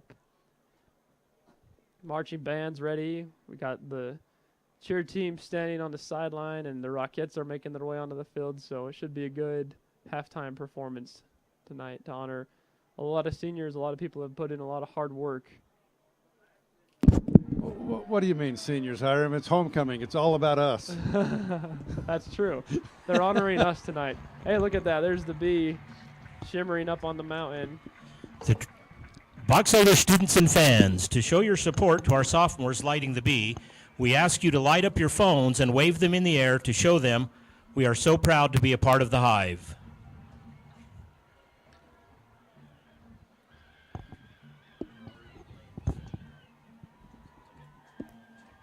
You know, back in my day, long before cell phones, they used to, I don't remember what the sequence was, but they would let the students up on the mountain know if we were winning or losing by flicking the lights off once or twice. Great job, sophomore class and marching band. No, they don't have to do that. Let's start our halftime entertainment show with the Box Elder High School cheerleaders. The Box Elder High School cheerleaders have 26 team members on their 25-26 team. Seniors are Kennedy Hadfield, Addison Smith, Madison Sorensen, and Ashlyn Tuft. Junior members are Kennedy Baird, Lila Burgraff, Addison Liddell, Sabri Nelson, and Sophie Walker. Sophomores are Sylvie Beauregard, Tennille Blanchard, Asher Nebaker, Elena Nelson, Michael Nielsen, Caitlin Norton, Shaylee Seacrest, and Kira Wayand.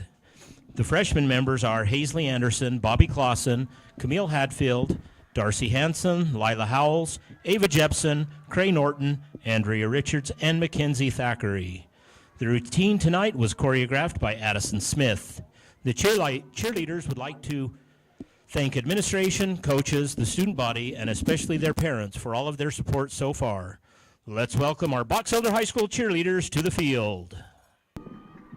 So we'll have to turn off our audio here if they start dancing to some music due to some broadcasting legal issues we've ran into. But here comes the Box Elder cheerleaders to celebrate on homecoming.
Box Elder High School Rockettes to the field.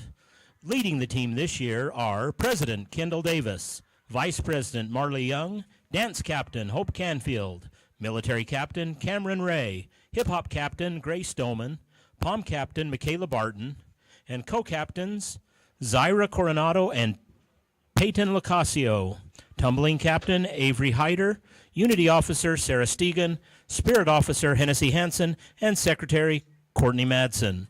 Other team members include Lexi Stromberg, Brinley Worthy, Reagan Jackman, Ellie Palmer, Sarah Port, Katie Schofield, Gemma Scothern, Brinley Vabel, Palin Walker, Kinsley Martin, Annalisa Wester, Kylie Call, Madeline Brockbank, Macy Norton, Macy Elgin, and Lucy Yantis. Tonight's routine was choreographed by Kendall Davis and Marley Young.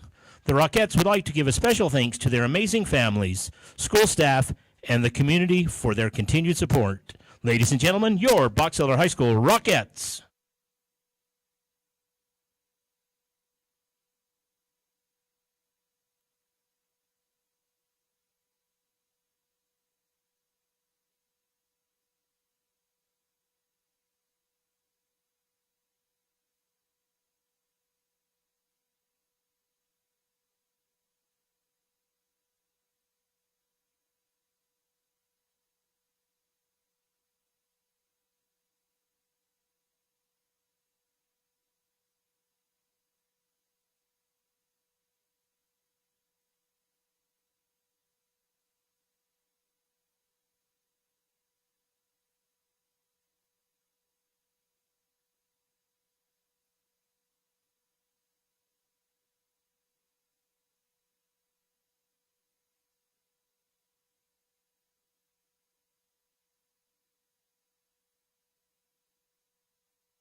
Awesome job, Rockettes.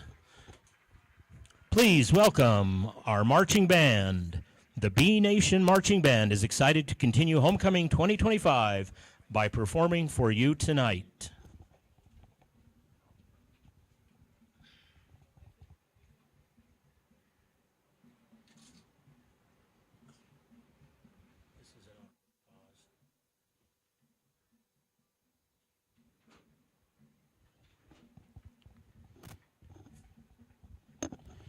We'd like to take a quick moment to recognize our seniors in marching band for their dedication and work these past years. Joshua Johns on alto sax, Brandon Kesey on clarinet, Kennedy Wood on snare drum, Adam Cornelison on trombone, and Tyler Muir on trumpet. And now, with their halftime show, our B Nation Marching Band will perform Billie Eilish's Bad Guy and Lady Gaga's Bad Romance.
Thank you, B Marching Band, B Nation Marching Band, and Director Victoria Harker. At this time, we would like to ask those in the stands who have served in the military to please stand. We would like to extend our appreciation and respect to these individuals who serve our country and protect our freedoms. Thank you very much. George's has been a part of the Brigham City community since 1956 and has always guaranteed the best prices on tires. But did you know that George's does service work too? Brakes and belts, hoses and transmissions, alignments and oil changes. We do it all. The next time your car makes a strange noise or vibration, take it to George's and we'll have it fixed and running in no time. Remember, anything your car needs, you'll find it all.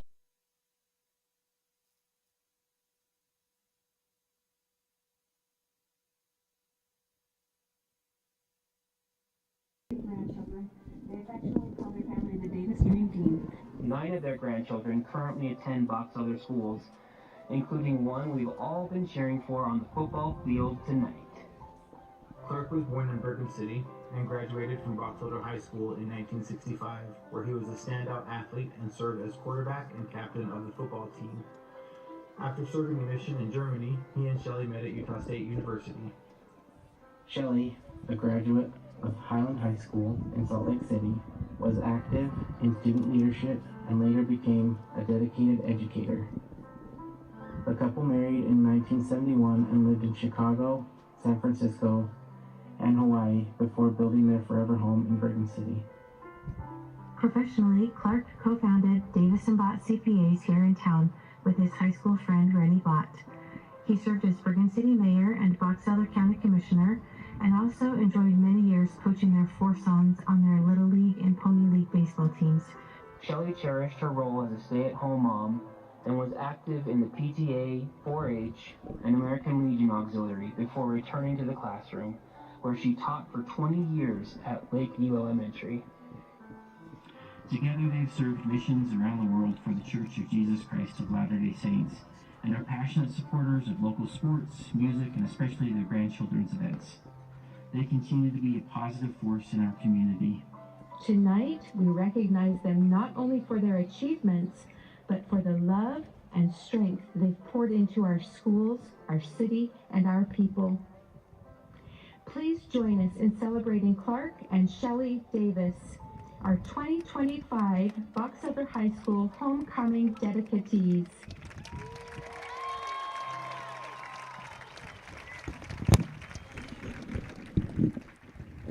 Thank you, Clark and Shelley Davis, our 2025 homecoming dedicatees. It is now our privilege to announce the 2025 homecoming royalty.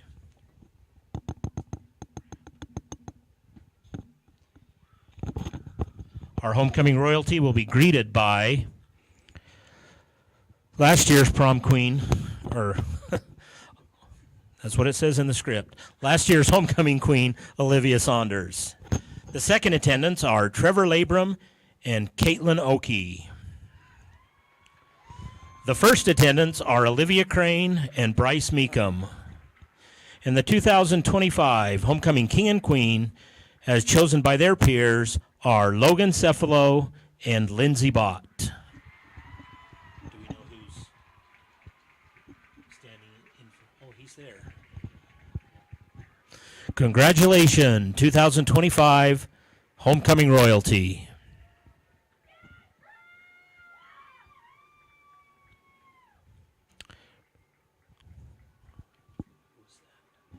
Thank you for presenting the crown, Olivia. At this time, we would like to recognize the 2025-26 Student Council. This is a group of outstanding young men and women. This year's officers include, as student body officers, President Olivia Crane, Vice President Hallie Wright, Secretary Sam Frainer. Senior class officers are President Sadie Jepson, Vice President Jackson Griffin. Senior senators are Amelia Snyder, Ashlyn Tuft, Brinley Worthy, Bryce Meekum, Eli Folau, Hallie Hickman, Hunter Gregory, Lindsay Bott, Logan Cephalo, Trevor Labram, with media specialist Ella Kapner. Your junior class officers are President Coco Jensen, Vice President Lucy Griffin, Senators Bentley Burt, Eli Brockbank, Kate Barris, Jace Davidson, Will Hansen, Davis Lloyd, Alexis Dill, and Talon Sumco, with our Latinos in Action rep, Dana Almeida. The sophomore class officers are President Vince Bott and Vice President Alexandra Barron, with Senators Kaylor Frankum, River Hansen, Oakley Jepson, Brianna McCalmont, Austin Redden, Titan Sumco, Clovey Wilson, and Brielle Yates, with our media specialist, Raiden Roberts. The student government advisors are Tom Davidson and Aaron Dooley. This concludes our 2025 homecoming activities. We extend a special thanks to all those who participated in and helped create this homecoming program. A very special thanks to alumni, patrons, and fans for coming out to share this time with us. You are what keep our traditions alive and what makes Box Elder great. Isn't it great to be a Box Elder bee? Hi, I'm Ryan from Cover Up. We offer embroidery and screen printing to help you promote your business. We can also help you with your church or school groups, family reunions, or any other occasion that might require a t-shirt. So come in and see us at 47 South Main in Brigham City or 115 West Main in Tremonton. George's has been a part of the Brigham City community since 1956 and has always guaranteed the best prices on tires. But did you know that George's does service work too?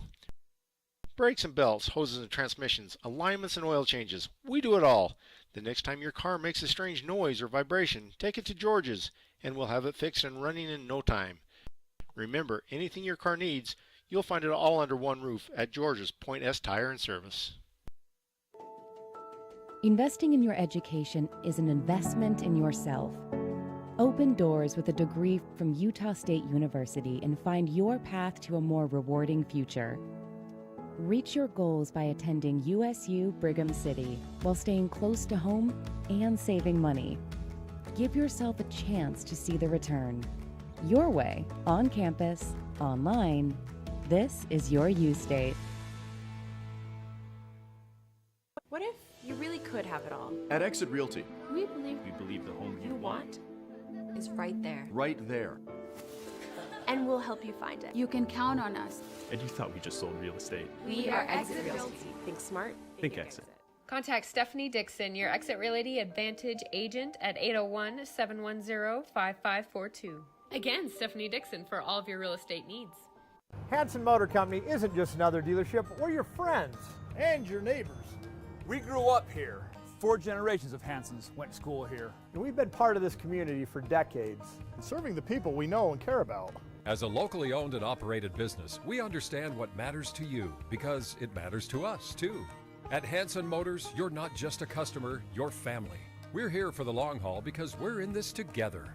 Hanson Motors, local, loyal, and proud to serve our community.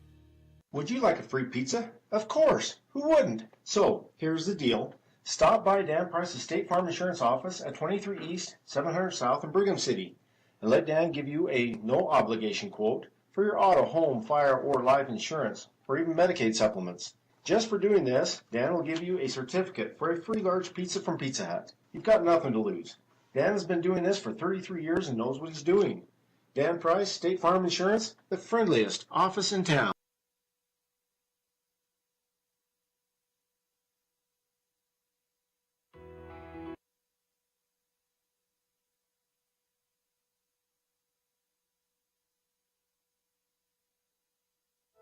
Earning your degree doesn't have to be complex.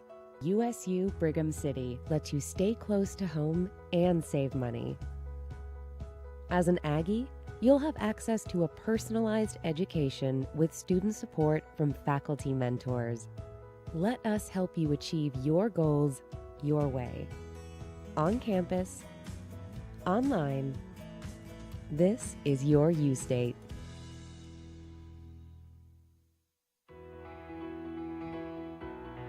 We've been in business here at Gillis Funeral Chapel for the last 18 years. We purchased the mortuary, the funeral chapel, in 2001. My wife Lori and I have always felt that family is important, and when you have a family-owned funeral home, you get personal attention than you do than the big corporate funeral homes that are in the area. But we like to go one step further ahead.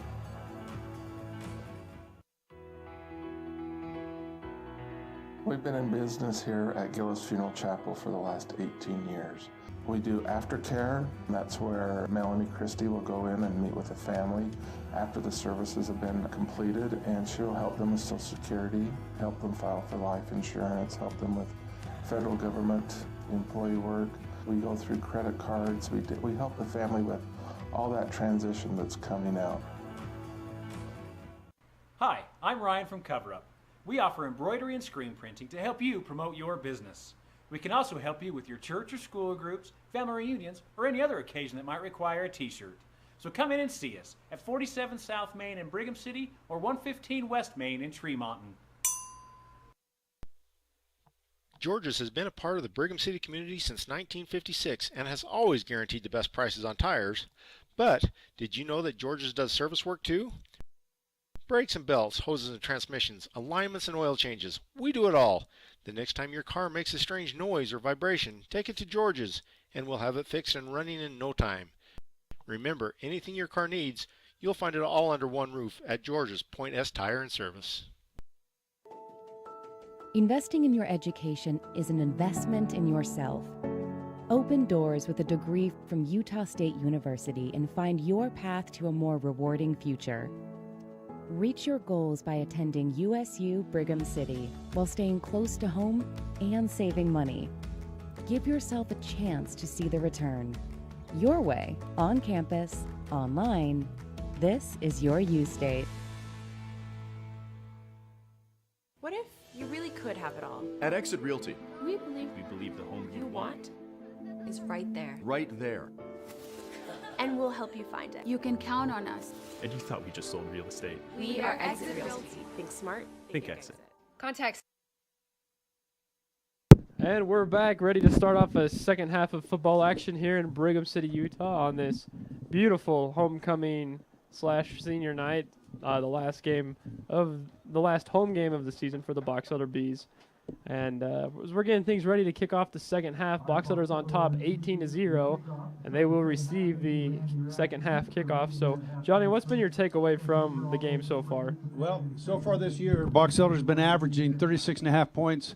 Clearfield's been giving up 36 points a game. We got 18.5. You times that by 2, and that's 36. Right on schedule. So right on schedule for that. Box Elder's been giving up 23. Clearfield's been scoring just over 17. That's where the difference is. Box Elder has not allowed Clearfield to get anything on offense. They've had 2 interceptions, 1 fumble. They can't get anything going. Yeah, every time that Clearfield's put together a drive, Box Elder's come up big. Here's Sam Smith set to kick the ball for the first time tonight. And now is just going to go out of the back of the end zone. Good kick by Smith. It'll be a touchback. So Box Elder will be starting on their own 20-yard line. I think this is the second time that the Bees have started a drive on their own 20, but the first time, obviously, that Clearfield has kicked off. So if they can avoid the penalties, they should be able to drive down and get points. Yeah, and that's kind of what happened. Box Elder came out so fast at the start of the game, and then in the second quarter, the penalty bug hit them. And let's get back to what works. Yeah. Let's just run the ball. Not always to Howells, but he's your dude, man. And there they go to Howells on first down across the 20, and he's brought down from behind. That tackle's made by number 25, Keenan Cassius. So that'll be about a 3-yard pickup on first down. Sets up 2nd and 7.5. We'll say 2nd and 8 for all intents and purposes here for Caden Reyes and the Bees offense now on about the 22.5, 23-yard line. Reyes snaps his hands, tight formation. Another handoff to Howells, the same play to the right side. And Howells is brought down after a gain of another couple of yards, another 3 yards. So it'll set up 3rd and 4 for the Box Elder Bees.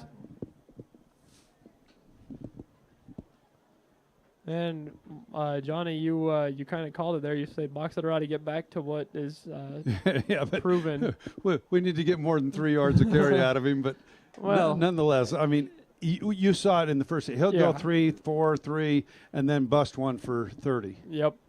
So here's another handoff to Howells. This time he goes up the middle, and he's met right at the line of scrimmage. He got it. But plows forward, picks up a first down, needed 4, got 5. I like it. Yep. And you continue to do that, and one of these times Reyes is going to keep the ball. Yeah. That time it was Max Ware on the tackle, but not after a great run by Judd Howells with the man on his back the whole time. Reyes claps his hands, waits for the snap. Here it comes. Another handoff, this time up the middle again. Howells trying to hurdle a pile at the line of scrimmage, and just met right over the top there. Please have somebody down. Yep, Boxeter has a man on the field. He's in a lot of pain. That's Caleb Cephalo. We'll step away and let the medical staff attend to Cephalo. We'll be back. Would you like a free pizza? Of course. Who wouldn't? So, here's the deal. Stop by Dan Price's State Farm Insurance office at 23 East, 700 South in Brigham City, and let Dan give you a no-obligation quote for your auto, home, fire, or life insurance, or even Medicaid supplements. Just for doing this, Dan will give you a certificate for a free large pizza from Pizza Hut. You've got nothing to lose. Dan has been doing this for 33 years and knows what he's doing. Dan Price, State Farm Insurance, the friendliest office in town. Hanson Motor Company isn't just another dealership, we're your friends. And your neighbors. We grew up here. 4 generations of Hansons went to school here. And we've been part of this community for decades. Serving the people we know and care about. As a locally owned and operated business, we understand what matters to you because it matters to us, too. At Hanson Motors, you're not just a customer, you're family. We're here for the long haul because we're in this together. Hanson Motors, local, loyal, and proud to serve our community. So Caleb Cephalo was able to make it off the field, and he's getting attended to on the sideline. Best wishes to him in a speedy recovery. He's a big part of that front five on the Box Elder offensive line. Reyes sets up the screen pass outside to Crozier. Crozier gets across the line of scrimmage, gains a few yards before he's brought down by, it looks like Kirkman and a couple other Clearfield Falcons. Another 3rd and 5. Box Elder trying to get set quick here. 3rd and 5. Reyes with Howells straight behind him in the backfield. Claps his hands, turns and hands it to Howells. Howells trying to bounce around to the left side, and he's met hard. Only picked up never mind. It's going to be 4th and 1. Yeah. I say go for it. Yeah, I think so. Howells hasn't been stopped for a loss yet. He's really good at just moving the ball forwards and just keeping going. Up 3 scores, just don't get cute. Yeah. So 4th and 1, Box Elder on their own 40. We'll see what they come up with here. Everybody's probably thinking it's going to be Howells on the carry. Ray's going to, before the snap, timeout taken by the Bees. So Coach Munn doesn't like what he sees. He'll take a I didn't like what I saw. Did you call a timeout? No, but I was thinking, why are we trying to get cute again? Let's leave that for Saturday night at the homecoming dance. Oh, boy. Glad I'm not invited to that. No, like you mentioned, I don't know that they've stopped him for no gain yet. Yeah. So even if Clearfield knows what's coming, they haven't been able to stop it. And you've mentioned this before too, Johnny, but Box Elder's got a lot of weapons in the backfield that can move the ball a yard. Caden Reyes, Bridger Richards, Logan Cephalo. There's a lot of guys that can move it a yard. There's no reason to Yeah, you don't have to just rely on Judd. Uh-huh. But I think in this case, with 1 yard, you can rely on. You go with what's proven. Yep. And that's Judd Howells. Yep. Yeah, I believe that's probably what we'll see here. Box Elder breaks the huddle.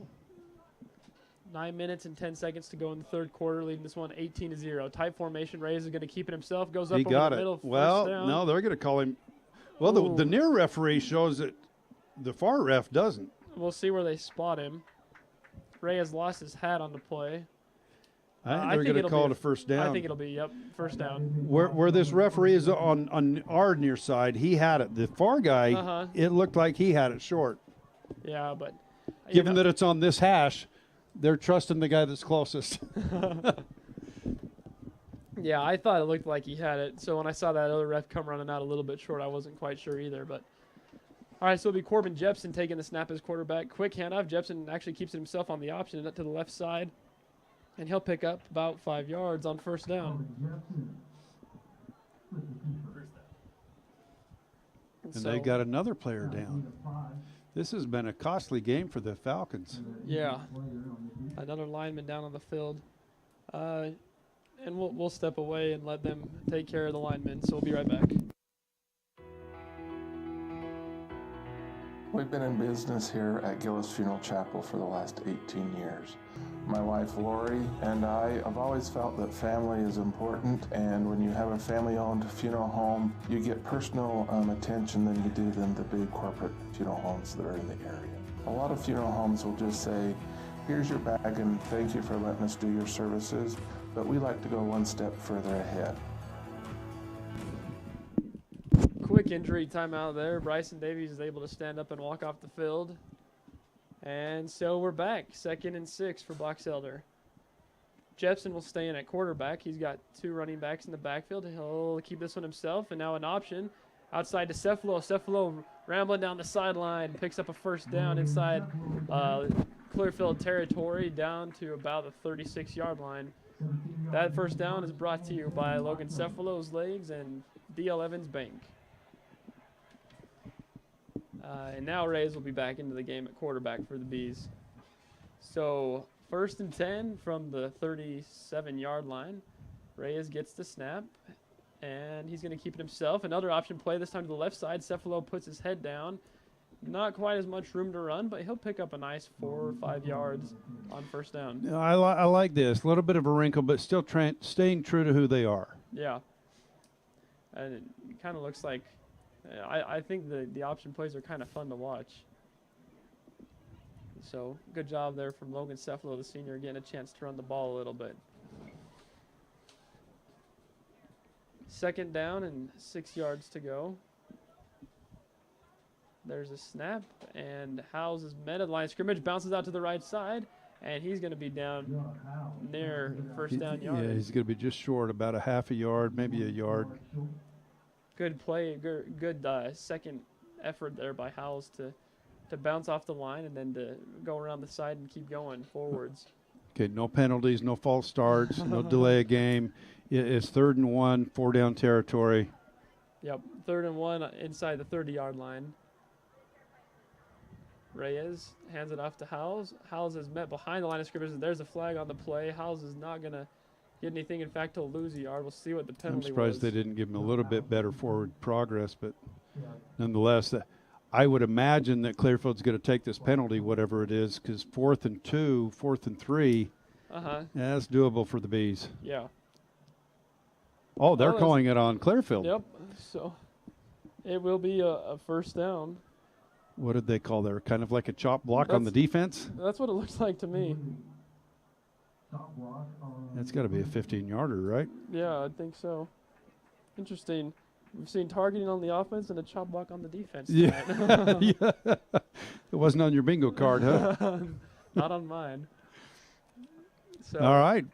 First and down. Another D.L. Evans Bank first down the unconventional way with a penalty. Yep. And a few times we've seen flags on the play in this area, and it's always been bad for Box Elder, but that time, hey, it works out. 6:35 to go in the 3rd quarter. Is this the first possession of the second half? Yes, it is. So Ray is looking towards the sideline. That's going to be incomplete. He wanted Bushnell. They have had a long, sustained drive. Yes, this drive has taken almost 6 minutes. And, you know, it's been due in part a lot to the running game. Box Elder's gone back to running the football on this drive. That was the first pass we've seen. Well, yeah. They've had some wrinkles with the option a couple of times. Just some traditional Box Elder football. With Jepson running the ball once or twice. Howes will switch over to Reyes' left side in the backfield.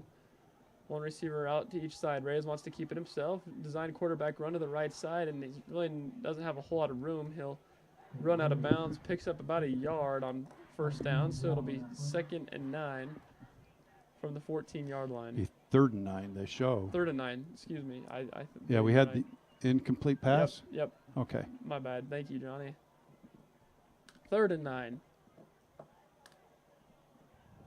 And just stay clean, Box Elder Bees. No need to hold on to anybody or anything right now. One receiver to the far side, tight end and receiver to the near, in pistol formation. Howes is lined up behind Reyes. And Reyes drops back. He wants to look over the top to the end zone. Passes incomplete. Here's looking for Jackson Jepson. I thought there was some contact in there, but and the Box Elder players wanted it, but they don't get it. They're going to try a field goal. Yeah, it looked like there might have been a little bit early contact there from the defensive back on Clearfield. But, yeah, it'll be Ty Hub this time to attempt what'll be a 30-yard field goal from the right hash. So he nailed a 27-yarder, or a 24-yarder, excuse me, from the left side. Now the freshman kicker is going to see what he can do from this side, 30 yards out. Jepson's got the hold down. The kick is up high. Nice kick right through the middle of the uprights. Well done. So almost a 6-minute drive to start the second half, and you get points. Yep, I'll take that any day. 21-0. Box Elder leads Clearfield by 3 touchdowns. 6 minutes and 11 seconds to go in the third quarter. We'll be right back. We've been in business here at Gillis Funeral Chapel for the last 18 years. We purchased the mortuary, the funeral chapel, in 2001. My wife Lori and I have always felt that family is important, and when you have a family-owned funeral home, you get personal attention than you do than the big corporate funeral homes that are in the area. But we like to go one step further ahead.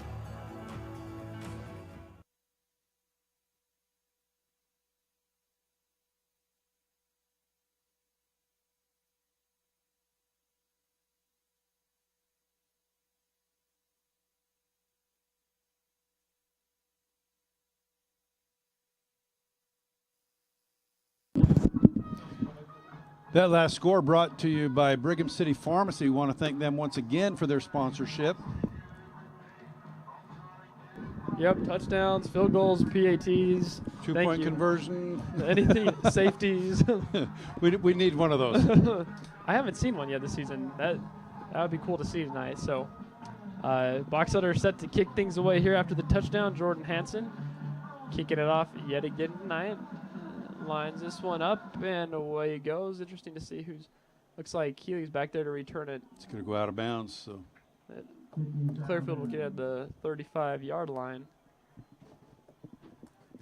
So yeah, Clearfield lost their regular returner Bryson Ridge to nasty injury in the first half. So that time it was Kelly. Excuse me, I think I said Keeley, but that was Kelly back there to return the kick.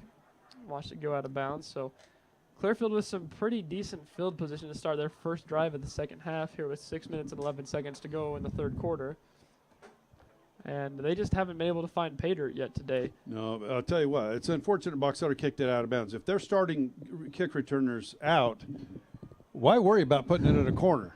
Yeah. Don't give them the ball at the 35-yard line. Yeah, so we'll see. It's been a minute since we've seen Brick Barlow in the Clearfield offense out here. Barlow will keep it himself on first down, runs into his own lineman, and then bounces off, and there's nowhere to go. Lots of bees there to stop Barlow. Maybe a yard gain. So technically it might be 2nd and 9, but. Well done with the bees, but I'll tell you what, Clearfield's not going to get back into this game by running the ball. Nope. And you mentioned during the break the Box Elder did a great job on that last drive of clock management. If they can put together a couple 6-minute drives, game over. Yeah, Clearfield only have the ball a couple times. And with the RPI, style points don't matter. Yeah. Leave that to college.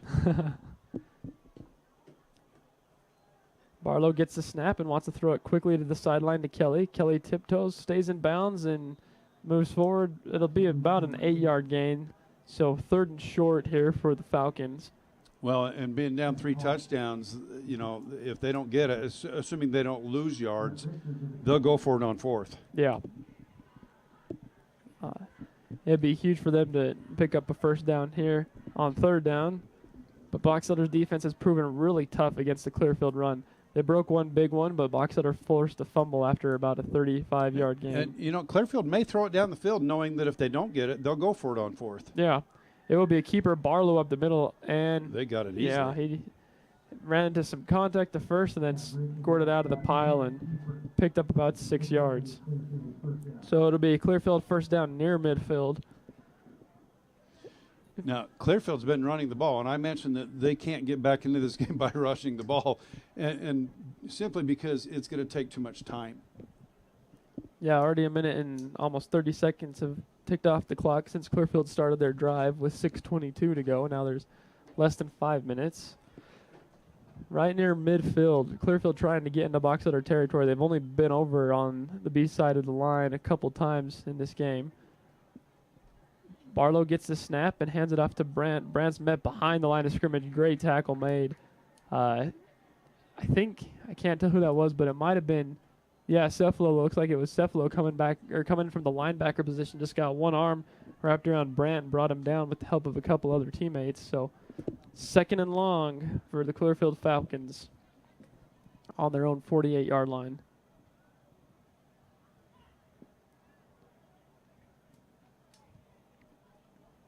Barlow comes back off the sideline with the play, and now the team getting set with about 10 seconds to go on the play clock. Barlow with Brandt straight behind him in pistol. Box Elder showing some pressure off the left side. Now Barlow steps back to throw. He wants to go to the sideline. That's probably Kelly, I'd assume. And it will be a catch of about 7-yard gain. That was Kelly on the reception. He's been the favorite receiver for Barlow tonight. I don't know if anybody else has even caught a pass for the Falcons. 3rd and 3. I tell you what, if I'm Clearfield, I try to go down the field. Take a shot. You'll go for it on 4th. They haven't shown the ability to have a long, sustained drive. They have had some looks down the field, some passing looks, but Barlow hasn't quite been able to make the connection, so we'll see what happens here. Hand off to Brandt, though. Brandt's going to go forward, and he'll pick up. I think he got it, yeah. Yeah, it looks like he'll get a first down, another tackle by Logan Cephalo and a couple defensive linemen. Looks like Chance Richards also in there on the tackle. So they will give first down to Clearfield. Now moving the ball a little bit on this first drive they've had in the second half. They went no huddle. They're showing a little bit of sense of urgency. Clearfield wanting to get Box Elder on encroachment there. Yeah, their coach comes down the sideline, flapping his arms, and really wanted that one. So 10 seconds on the play clock. Barlow steps into position with Brandt to his left in shotgun. 2 receivers to the far side and 1 to the near. Taking their time. There's a snap at the end of the clock. Sets up the screen play to the outside, and that's just swallowed up. He threw it over to Landon Hiddle, and Landon Harding was there to meet him. So Landon versus Landon, and the Bees. Landon comes out on top. No gain. 2nd and 10. And now that I say his name, I know that Landon Hiddle has been targeted a couple times and has a reception or two. So they have thrown to some more people besides Alaric Kelly. Clearfield lineman tying his shoes right on the 50-yard line. That would be unfortunate for them if they had to use a timeout for that reason. I mean, those timeouts might come in handy for them later. Yeah. Clearfield lets the play clock go down to 3 seconds, trying to look down the sideline to Hiddle. Did he catch that pass? I think he got it. They're calling him in. Wow, Landon Hiddle stretches out and is able to tap his toes inside inside the line. That'll be a first down on a 15-yard pass play. And, Hiddle made up for a pass that I thought was overthrown, stretching out to get that catch. So first down for the Falcons on the Box Elder 26-yard line. And I think that's what Clearfield needs to do to get back into this thing is, you got to take some chances. I don't think they're going to methodically go down the field. Yeah. Already less than 2 minutes to go in the third quarter. Barlow drops back. Pressure behind him. He's going to scramble out to his right side, fakes the throw downfield, and runs out of bounds after a couple-yard gain. So well done by the DBs for the Bees. Yeah. Because he had some time there. Yep. They did a great job staying to their coverage, staying true, and everybody on Box Elder fulfilled their role very well on that. Defensive linemen as well, getting into the backfield and putting some pressure on Barlow. Still staying no huddle even though the clock has stopped. Minute and a half to go in the third. So this drive is also taking Clearfield about 5 minutes so far. Well, and the advantage they have here is they're lining up. He's looking over to the coach to get the play after they've lined up once they see Box Elder's defense. Yeah. Taking a shot to the end zone. That may be an interference. I thought it was. Well, they're not. These refs have let the guys play a little bit downfield. I thought the same thing on the other way. Yeah. So at least they're consistent. At least they're consistent, yep. So all of a sudden, a 3rd and long, 3rd and 10 yards to go for Clearfield. They had something going on the drive and kind of festering out a little bit here, but we'll see what Brick Barlow can come up with on 3rd and long. I'm assuming we're probably going to see another passing attempt. But Brent in shotgun to the left, Barlow in shotgun with Brent to his left. Box Elder showing some pressure from the linebacker. They're down to 3 on the play clock. They're going to get a delay. Got that one off. They allowed it. Flip the screen outside to Kelly, and Kelly's tackled near the first down line, but it will be short of the first down, so it'll be 4th and 1. Gain of 9 yards on that pass, or on the screen play outside to Alric Kelly. And so, obviously, Clearfield is going to keep their offense on the field here. Not to overreact, but if Clearfield doesn't get this, is that the ball game, Hiram? I think so. I mean, you'd be down, almost going into the 4th quarter, down 3 touchdowns. And if Box Elder puts together another 6-minute drive, the math doesn't work. I'm not a finance professional, but you can't score 3 touchdowns. He got it by a little bit. Yeah, it looks like the spot over there on the far side will give it to him. Clock will start as soon as they place the ball, and so this might be the last down of the quarter unless they throw it. Yeah, Clearfield trying to make things a little interesting here. The ball's been placed. The clock is ticking. 30 seconds to go in the 3rd quarter. Clearfield moving the ball, but down 21-0. Box Elder's defense has not allowed a single point yet. We'll see what they can come up with here to try to get a stop against Clearfield's first sustained drive of the game. Clearfield's letting a lot of time run off the clock for being down by 3 touchdowns. I agree with you, Hiram. Barlow gets a snap with about 5 seconds to go in the 3rd quarter. He's going to roll out to the right side and gets out of bounds after maybe a gain of a yard. And that'll be the last play of the 3rd quarter. I thought when he went out there was 1 second, but they say otherwise. So at the break, you know what? Even if the Bees allow a score here, that was a long drive that took a lot of time. Yeah. So that's not what Clearfield wanted. Obviously, they have to score here, but we'll take a break.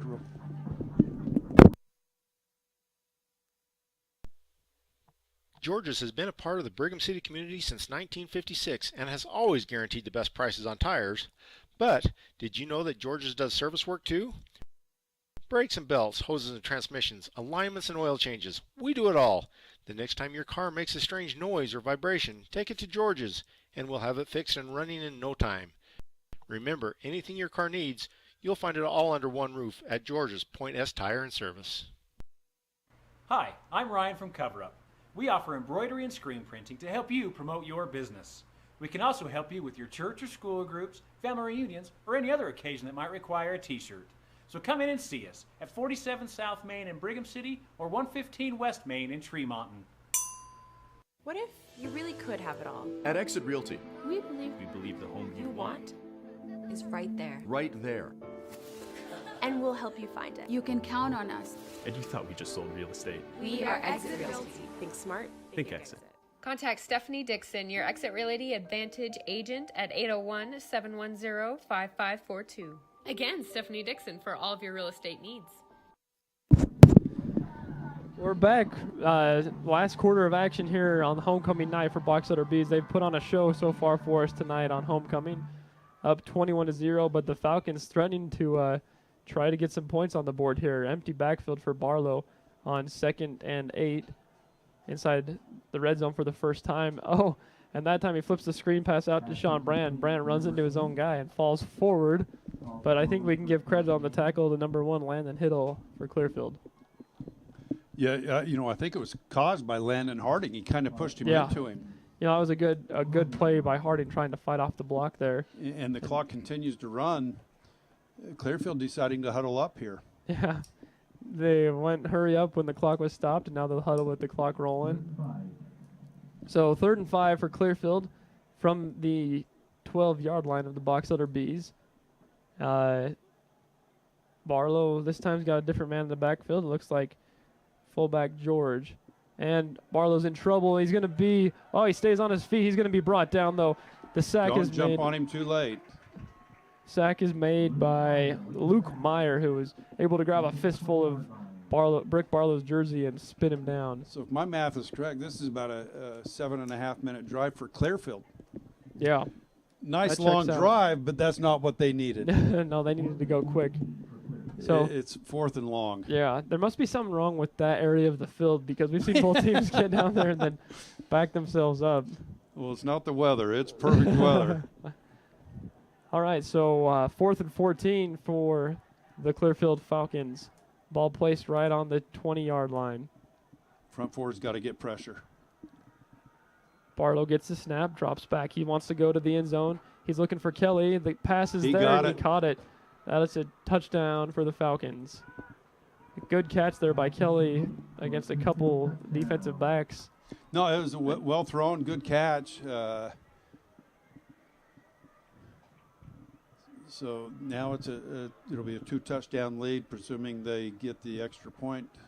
Still be a 2-touchdown lead, but what the Bees need now is they need to answer with another long drive. Yep. And if we see another drive like they put together at the start of the third quarter, they won't leave any chance for Clearfield to come back. So I didn't see the number of the guy who's kicking it, but there we go. 21. That kick straight through the uprights. Tayson Fisher knocks that one in. So at 21-7, the Bees now lead by 14 with 10:20 to go in the fourth quarter. We'll take a very quick break and be right back. Investing in your education is an investment in yourself. Open doors with a degree from Utah State University and find your path to a more rewarding future.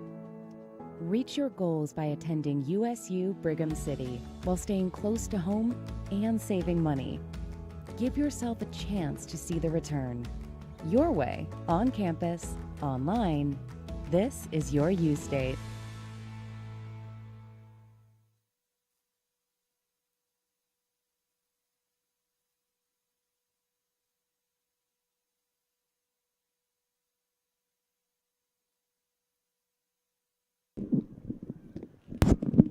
Coming back to you from Brigham City, 10:20 to go in the fourth quarter of the Box Elder High School homecoming game.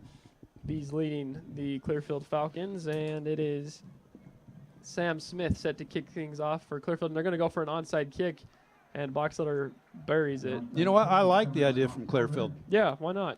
Yeah, they haven't exactly stopped Box Elder a lot. Box Elder only has 21 points. Comes on 4 scores. Uh-huh. But Box Elder has been able to move the ball. Before the game, I said I felt the only way Clearfield could win is one of two things. They had to stop Judd House. They really have. He hasn't gone wild on him, but they haven't exactly stopped him. Uh-huh. And turnovers. They don't have any picks, no fumble recoveries. Yep. Now, Box Elder's played a really clean game. Reyes throws the screen outside to Bushnell. Bushnell is going to pick up a first down. I don't know that he ever went he didn't down. go down. He just slid right over the top of the defender. Good job by the refs to not blow that thing dead until it was dead. So, I guess good job for doing your job. Maybe they don't deserve a shout out for that. But good job by Bushnell more than anybody else to just stay aware and keep his knees and elbows off the ground, and first down pickup down to the 29-yard line. Just keep the clock going. You know, in years past they didn't have the clock, the play clock in the end zones, and now they do it. That's really helpful for the quarterback in this situation. Yes, it is. Excuse me. They ought to take it down to about under 4. They don't do that, but that last first down was brought to you by D.L. Evans Bank. They'll try to go back to the same screenplay. That time Bushnell doesn't have as much room to go, and they'll give him about a yard. 2nd and 9. Yeah, that play clock in the back of the end zone is very helpful. Yeah, because before when they didn't have it, you'd have to kind of watch the back judge as he would count the time off. Uh-huh. And that's a lot harder. So Reyes is able to watch this. He needs to not snap the ball until there's about 5. Yeah, there's no reason for Box Elder to be in too much of a hurry right now. Takes that one with about 13. Hand off to Howes. Howes dropped the ball, though, and Clearfield's saying they covered it up. And that is about the worst thing that could have happened. And, yep, they'll say that's Clearfield ball, so Judd Howes with a very rare turnover. Clearfield recovers the fumble. I wasn't able to see who poked it out or who covered it up, but somebody with a white jersey. Yeah, somebody with a white jersey got on that. I think it might have been number 39, Dax Johnson. Okay, so that opens the door for Clearfield. They got the turnover they needed that we talked about previously. Yep. They still have a long field ahead of them. They got 75 yards to go, and they haven't done that. The one score they did get, they started off at the 35. Yep, and it took over 7 minutes to put that drive together. So here, there's only 8 minutes and 50 seconds to go in the game. Yeah, but even if you took 7 minutes, you got 2 minutes left. You maybe get an onside kick. You're down a touchdown. The Bees defense has to come up big. Yep, big time. This is time for Box Elder's defense to prove who they are. Pressure on the quarterback. He flips it out there to Brandt. Brandt has the catch, gets past Harding, and is able to tiptoe down the sideline, pick up a first down. Box Elder's fortunate he went out of bounds after a 13-yard gain because he had a lot of room to go. Yep. Harding was able to get him off balance just enough that Brandt wasn't able to keep his footing and fell out of bounds.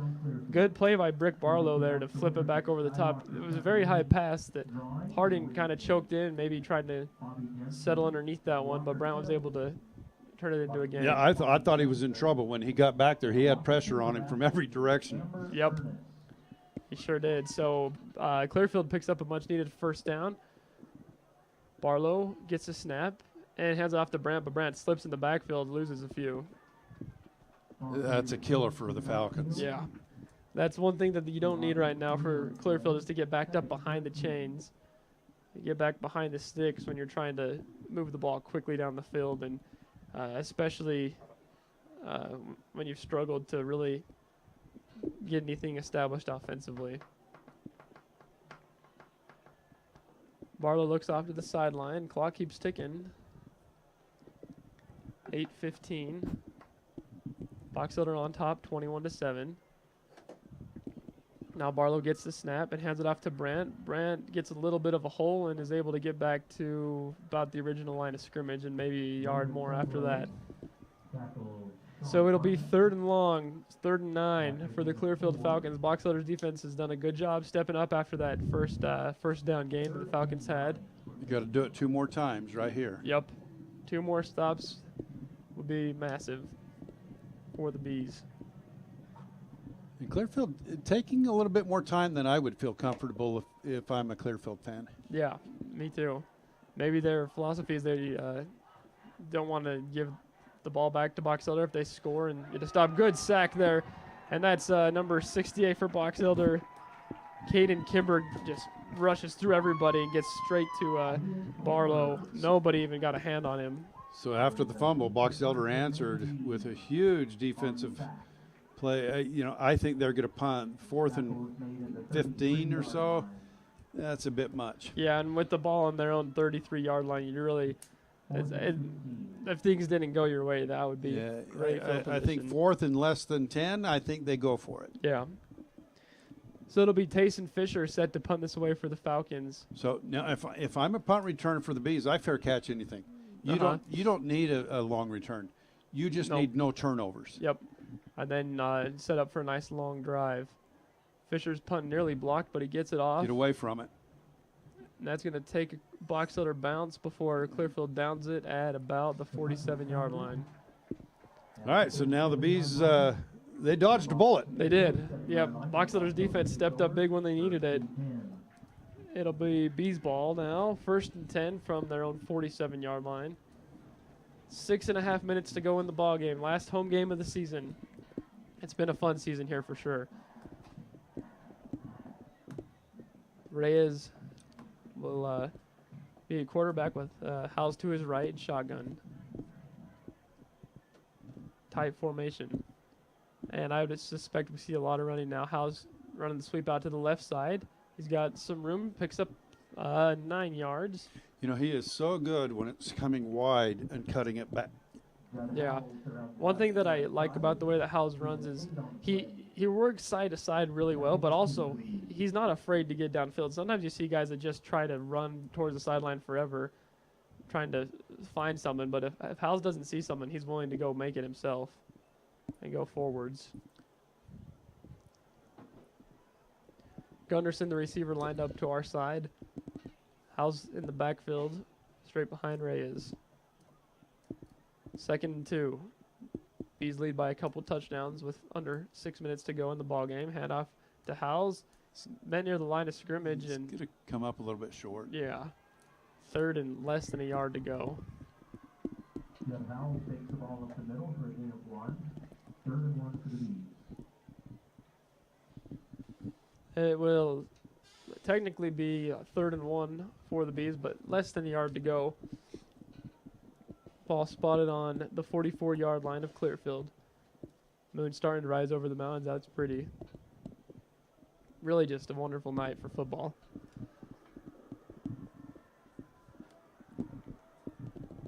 Reyes has got House to his left in shotgun.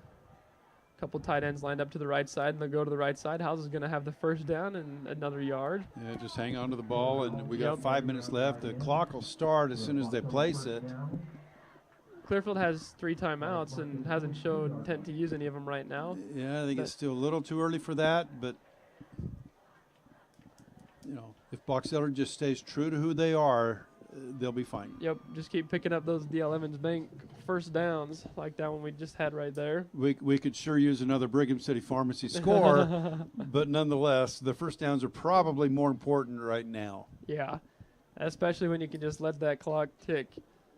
Yeah, if Clearfield doesn't have the ball, they can't score, right? Nope. Hand off to Cephalo, and the fullback powers forward. He's going to have a first down, picks up 11.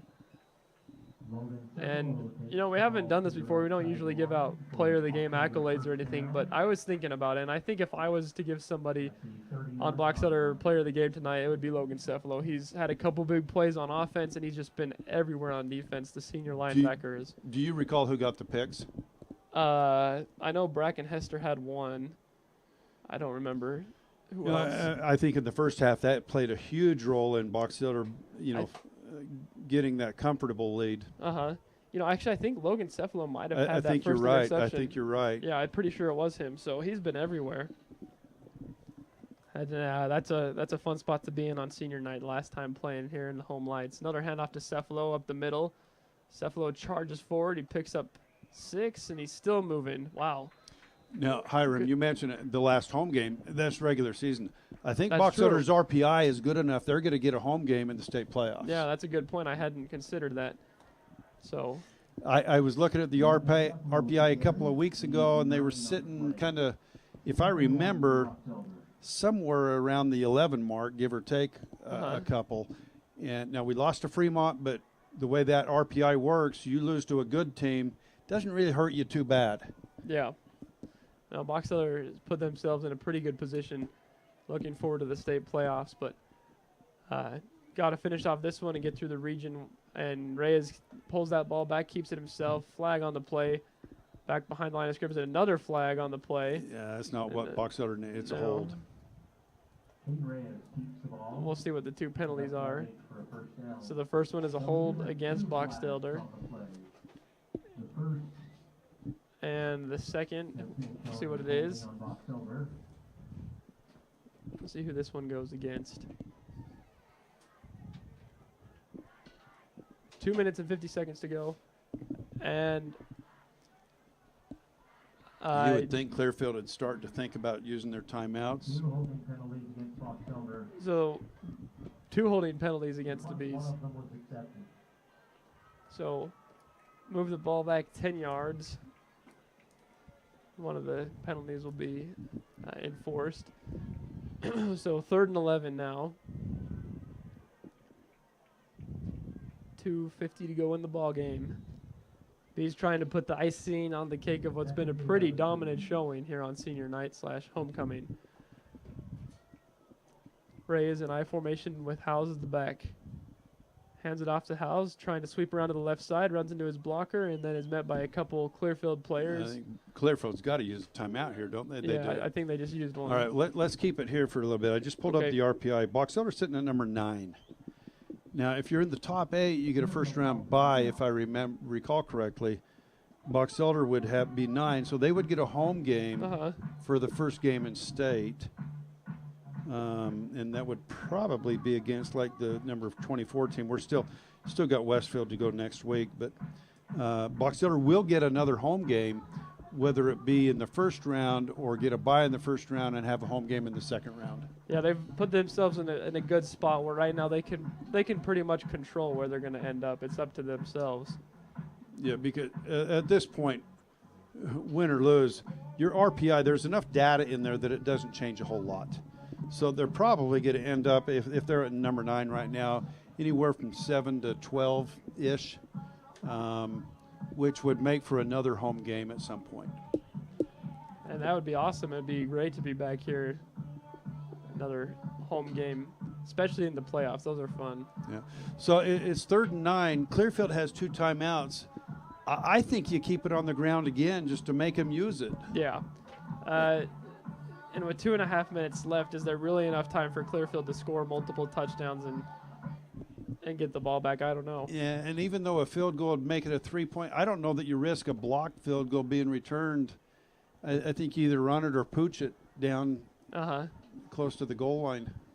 Well, it'll be an empty backfield as Howes motions out of the backfield. Screen play set up to Landon Harding. And he's going to get it. Yeah, good push. little help from his lineman. Yeah, great push there. Chance Richards, Caleb Cephalo, Colton Snell. Those guys, they saw Landon catch it, and they said, hey, we're going to help you out. Let's get a first down. Yeah, clock running. Clearfield's not using a timeout to this point. This is going to run down under 2. Yeah. You know, I want to give another shout-out to Box Setter's linemen. Those 2 of those 3 guys I just mentioned, Colin Snell and Chance Richards, are also seniors. So they've been a huge part of Box Setter's Box Setter's season so far. Their successful season. Howell's bouncing out to the right side, trying to sweep around the edge, and is brought down at the line of scrimmage. And now Clearfield will use another timeout. So on 2nd and 10, Clearfield calls a timeout. Minute 43, B's up 21-7. We'll take this one too. We'll be back in just a minute. George's has been a part of the Brigham City community since 1956 and has always guaranteed the best prices on tires. But did you know that George's does service work too? Brakes and belts, hoses and transmissions, alignments and oil changes. We do it all. The next time your car makes a strange noise or vibration, take it to George's and we'll have it fixed and running in no time.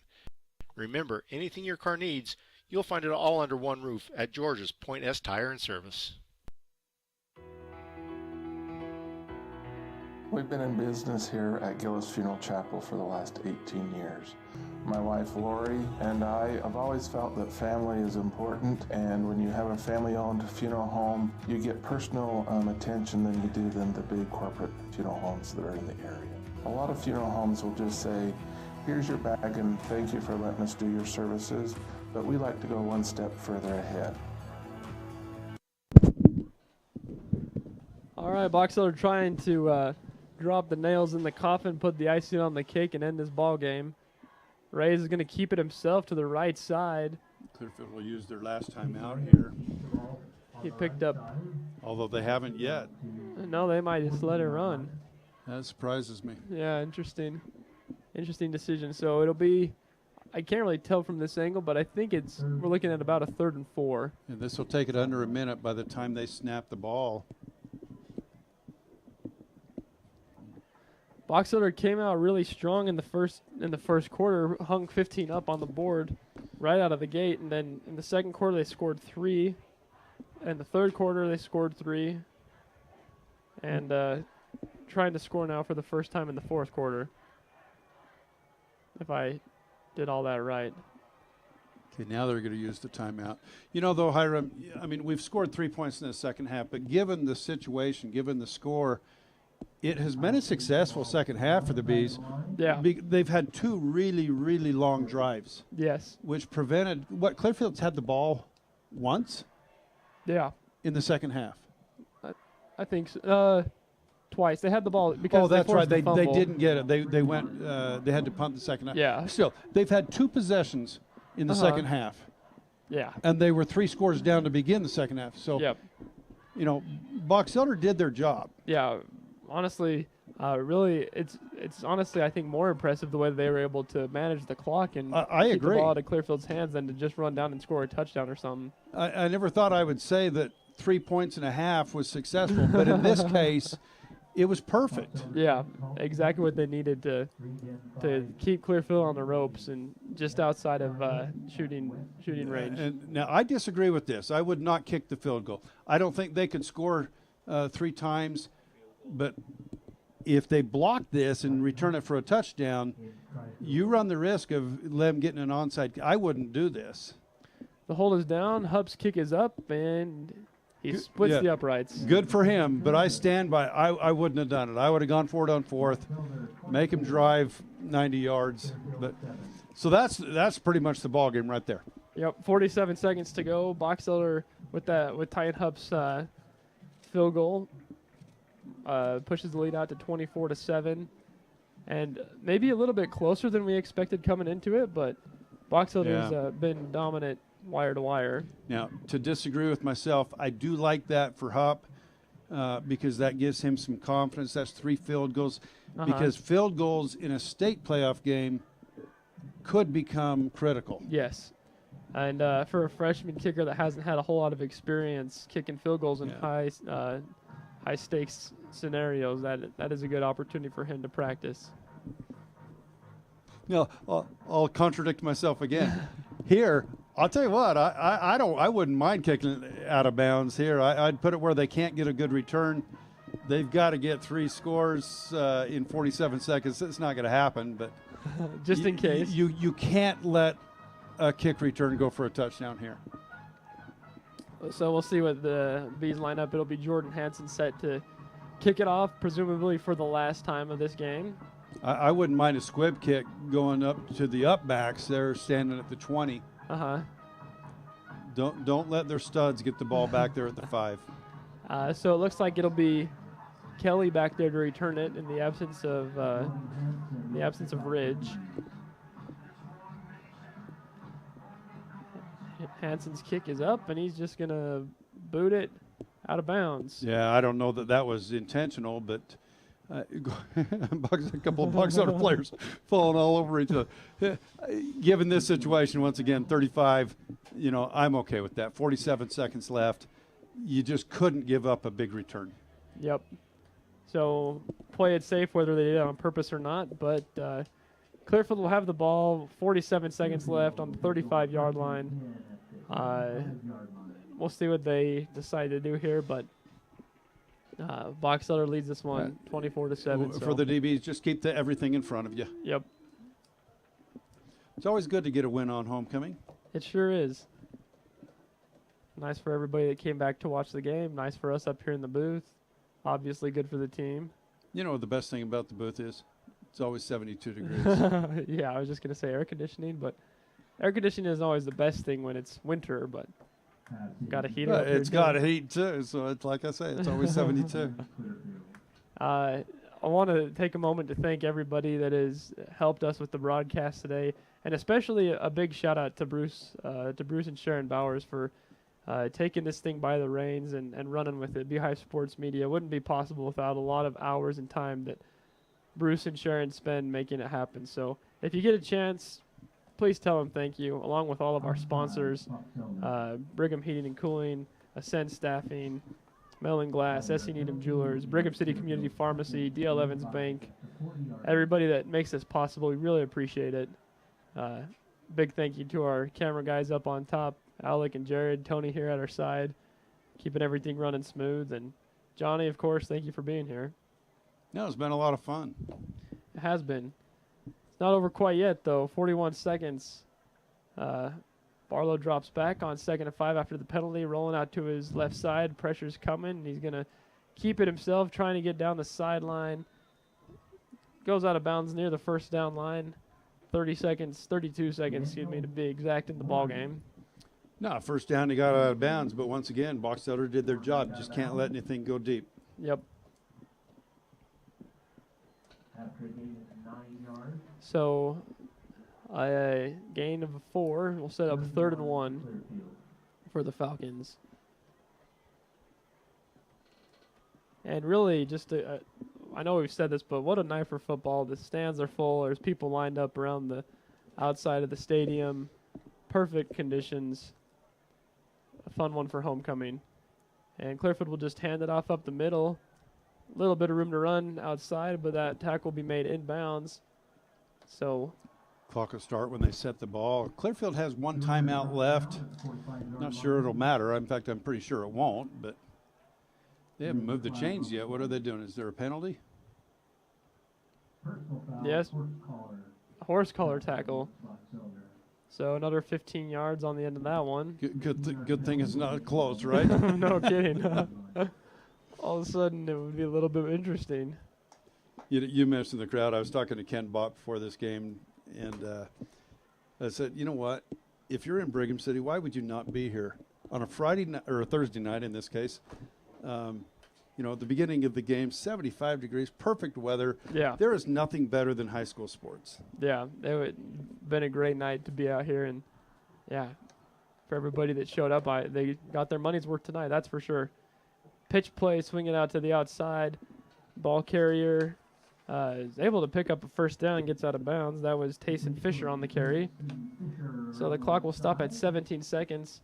And Clearfield is knocking on the door trying to get into the end zone. Why didn't they have this sense of urgency on that first drive in the second half? They just couldn't tell you, but that time Barlow will spike it.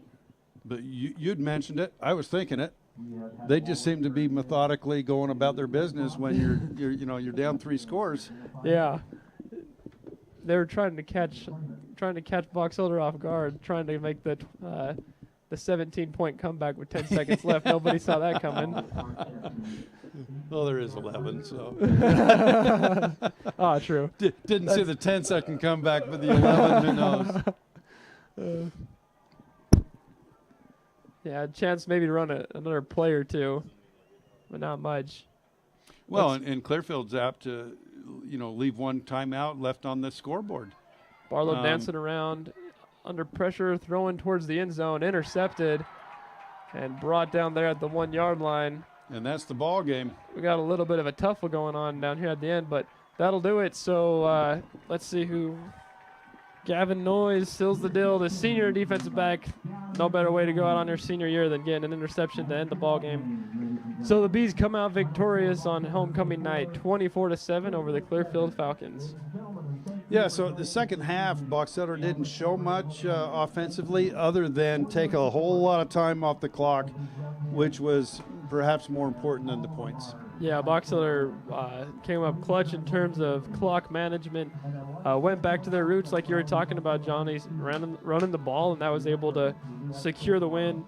A big thing, also, got to give a shout-out to Box Elder's defense, forcing 5 turnovers against the Falcons tonight, which was a huge difference maker. So, really well game all around for the Bees tonight. Okay, so to this point, Box Elder has lost to a couple of really good teams. Yeah. They've beaten everybody else, and most of the time handily. They had a close one against Northridge, if I remember, a really low-scoring game. They got Westfield next week, and Westfield was 3-1 also in region going into this week. It's possible they'll be playing for second place. I don't see anybody beating Fremont. Yeah. But Box Elder's RPI sitting at 9. Let's keep this thing going. Maybe get up into the 8 and get a first-round bye. That'd be a beautiful thing. Yep. Yeah, a good test coming up next week against Westfield. Obviously, won't be here because that one's on the road, but we look forward to joining you in the state playoffs. Thank you for joining us tonight here on Beehive Sports Media. For Johnny and the crew, I'm Hiram. Have a great night, everybody. Go Bees.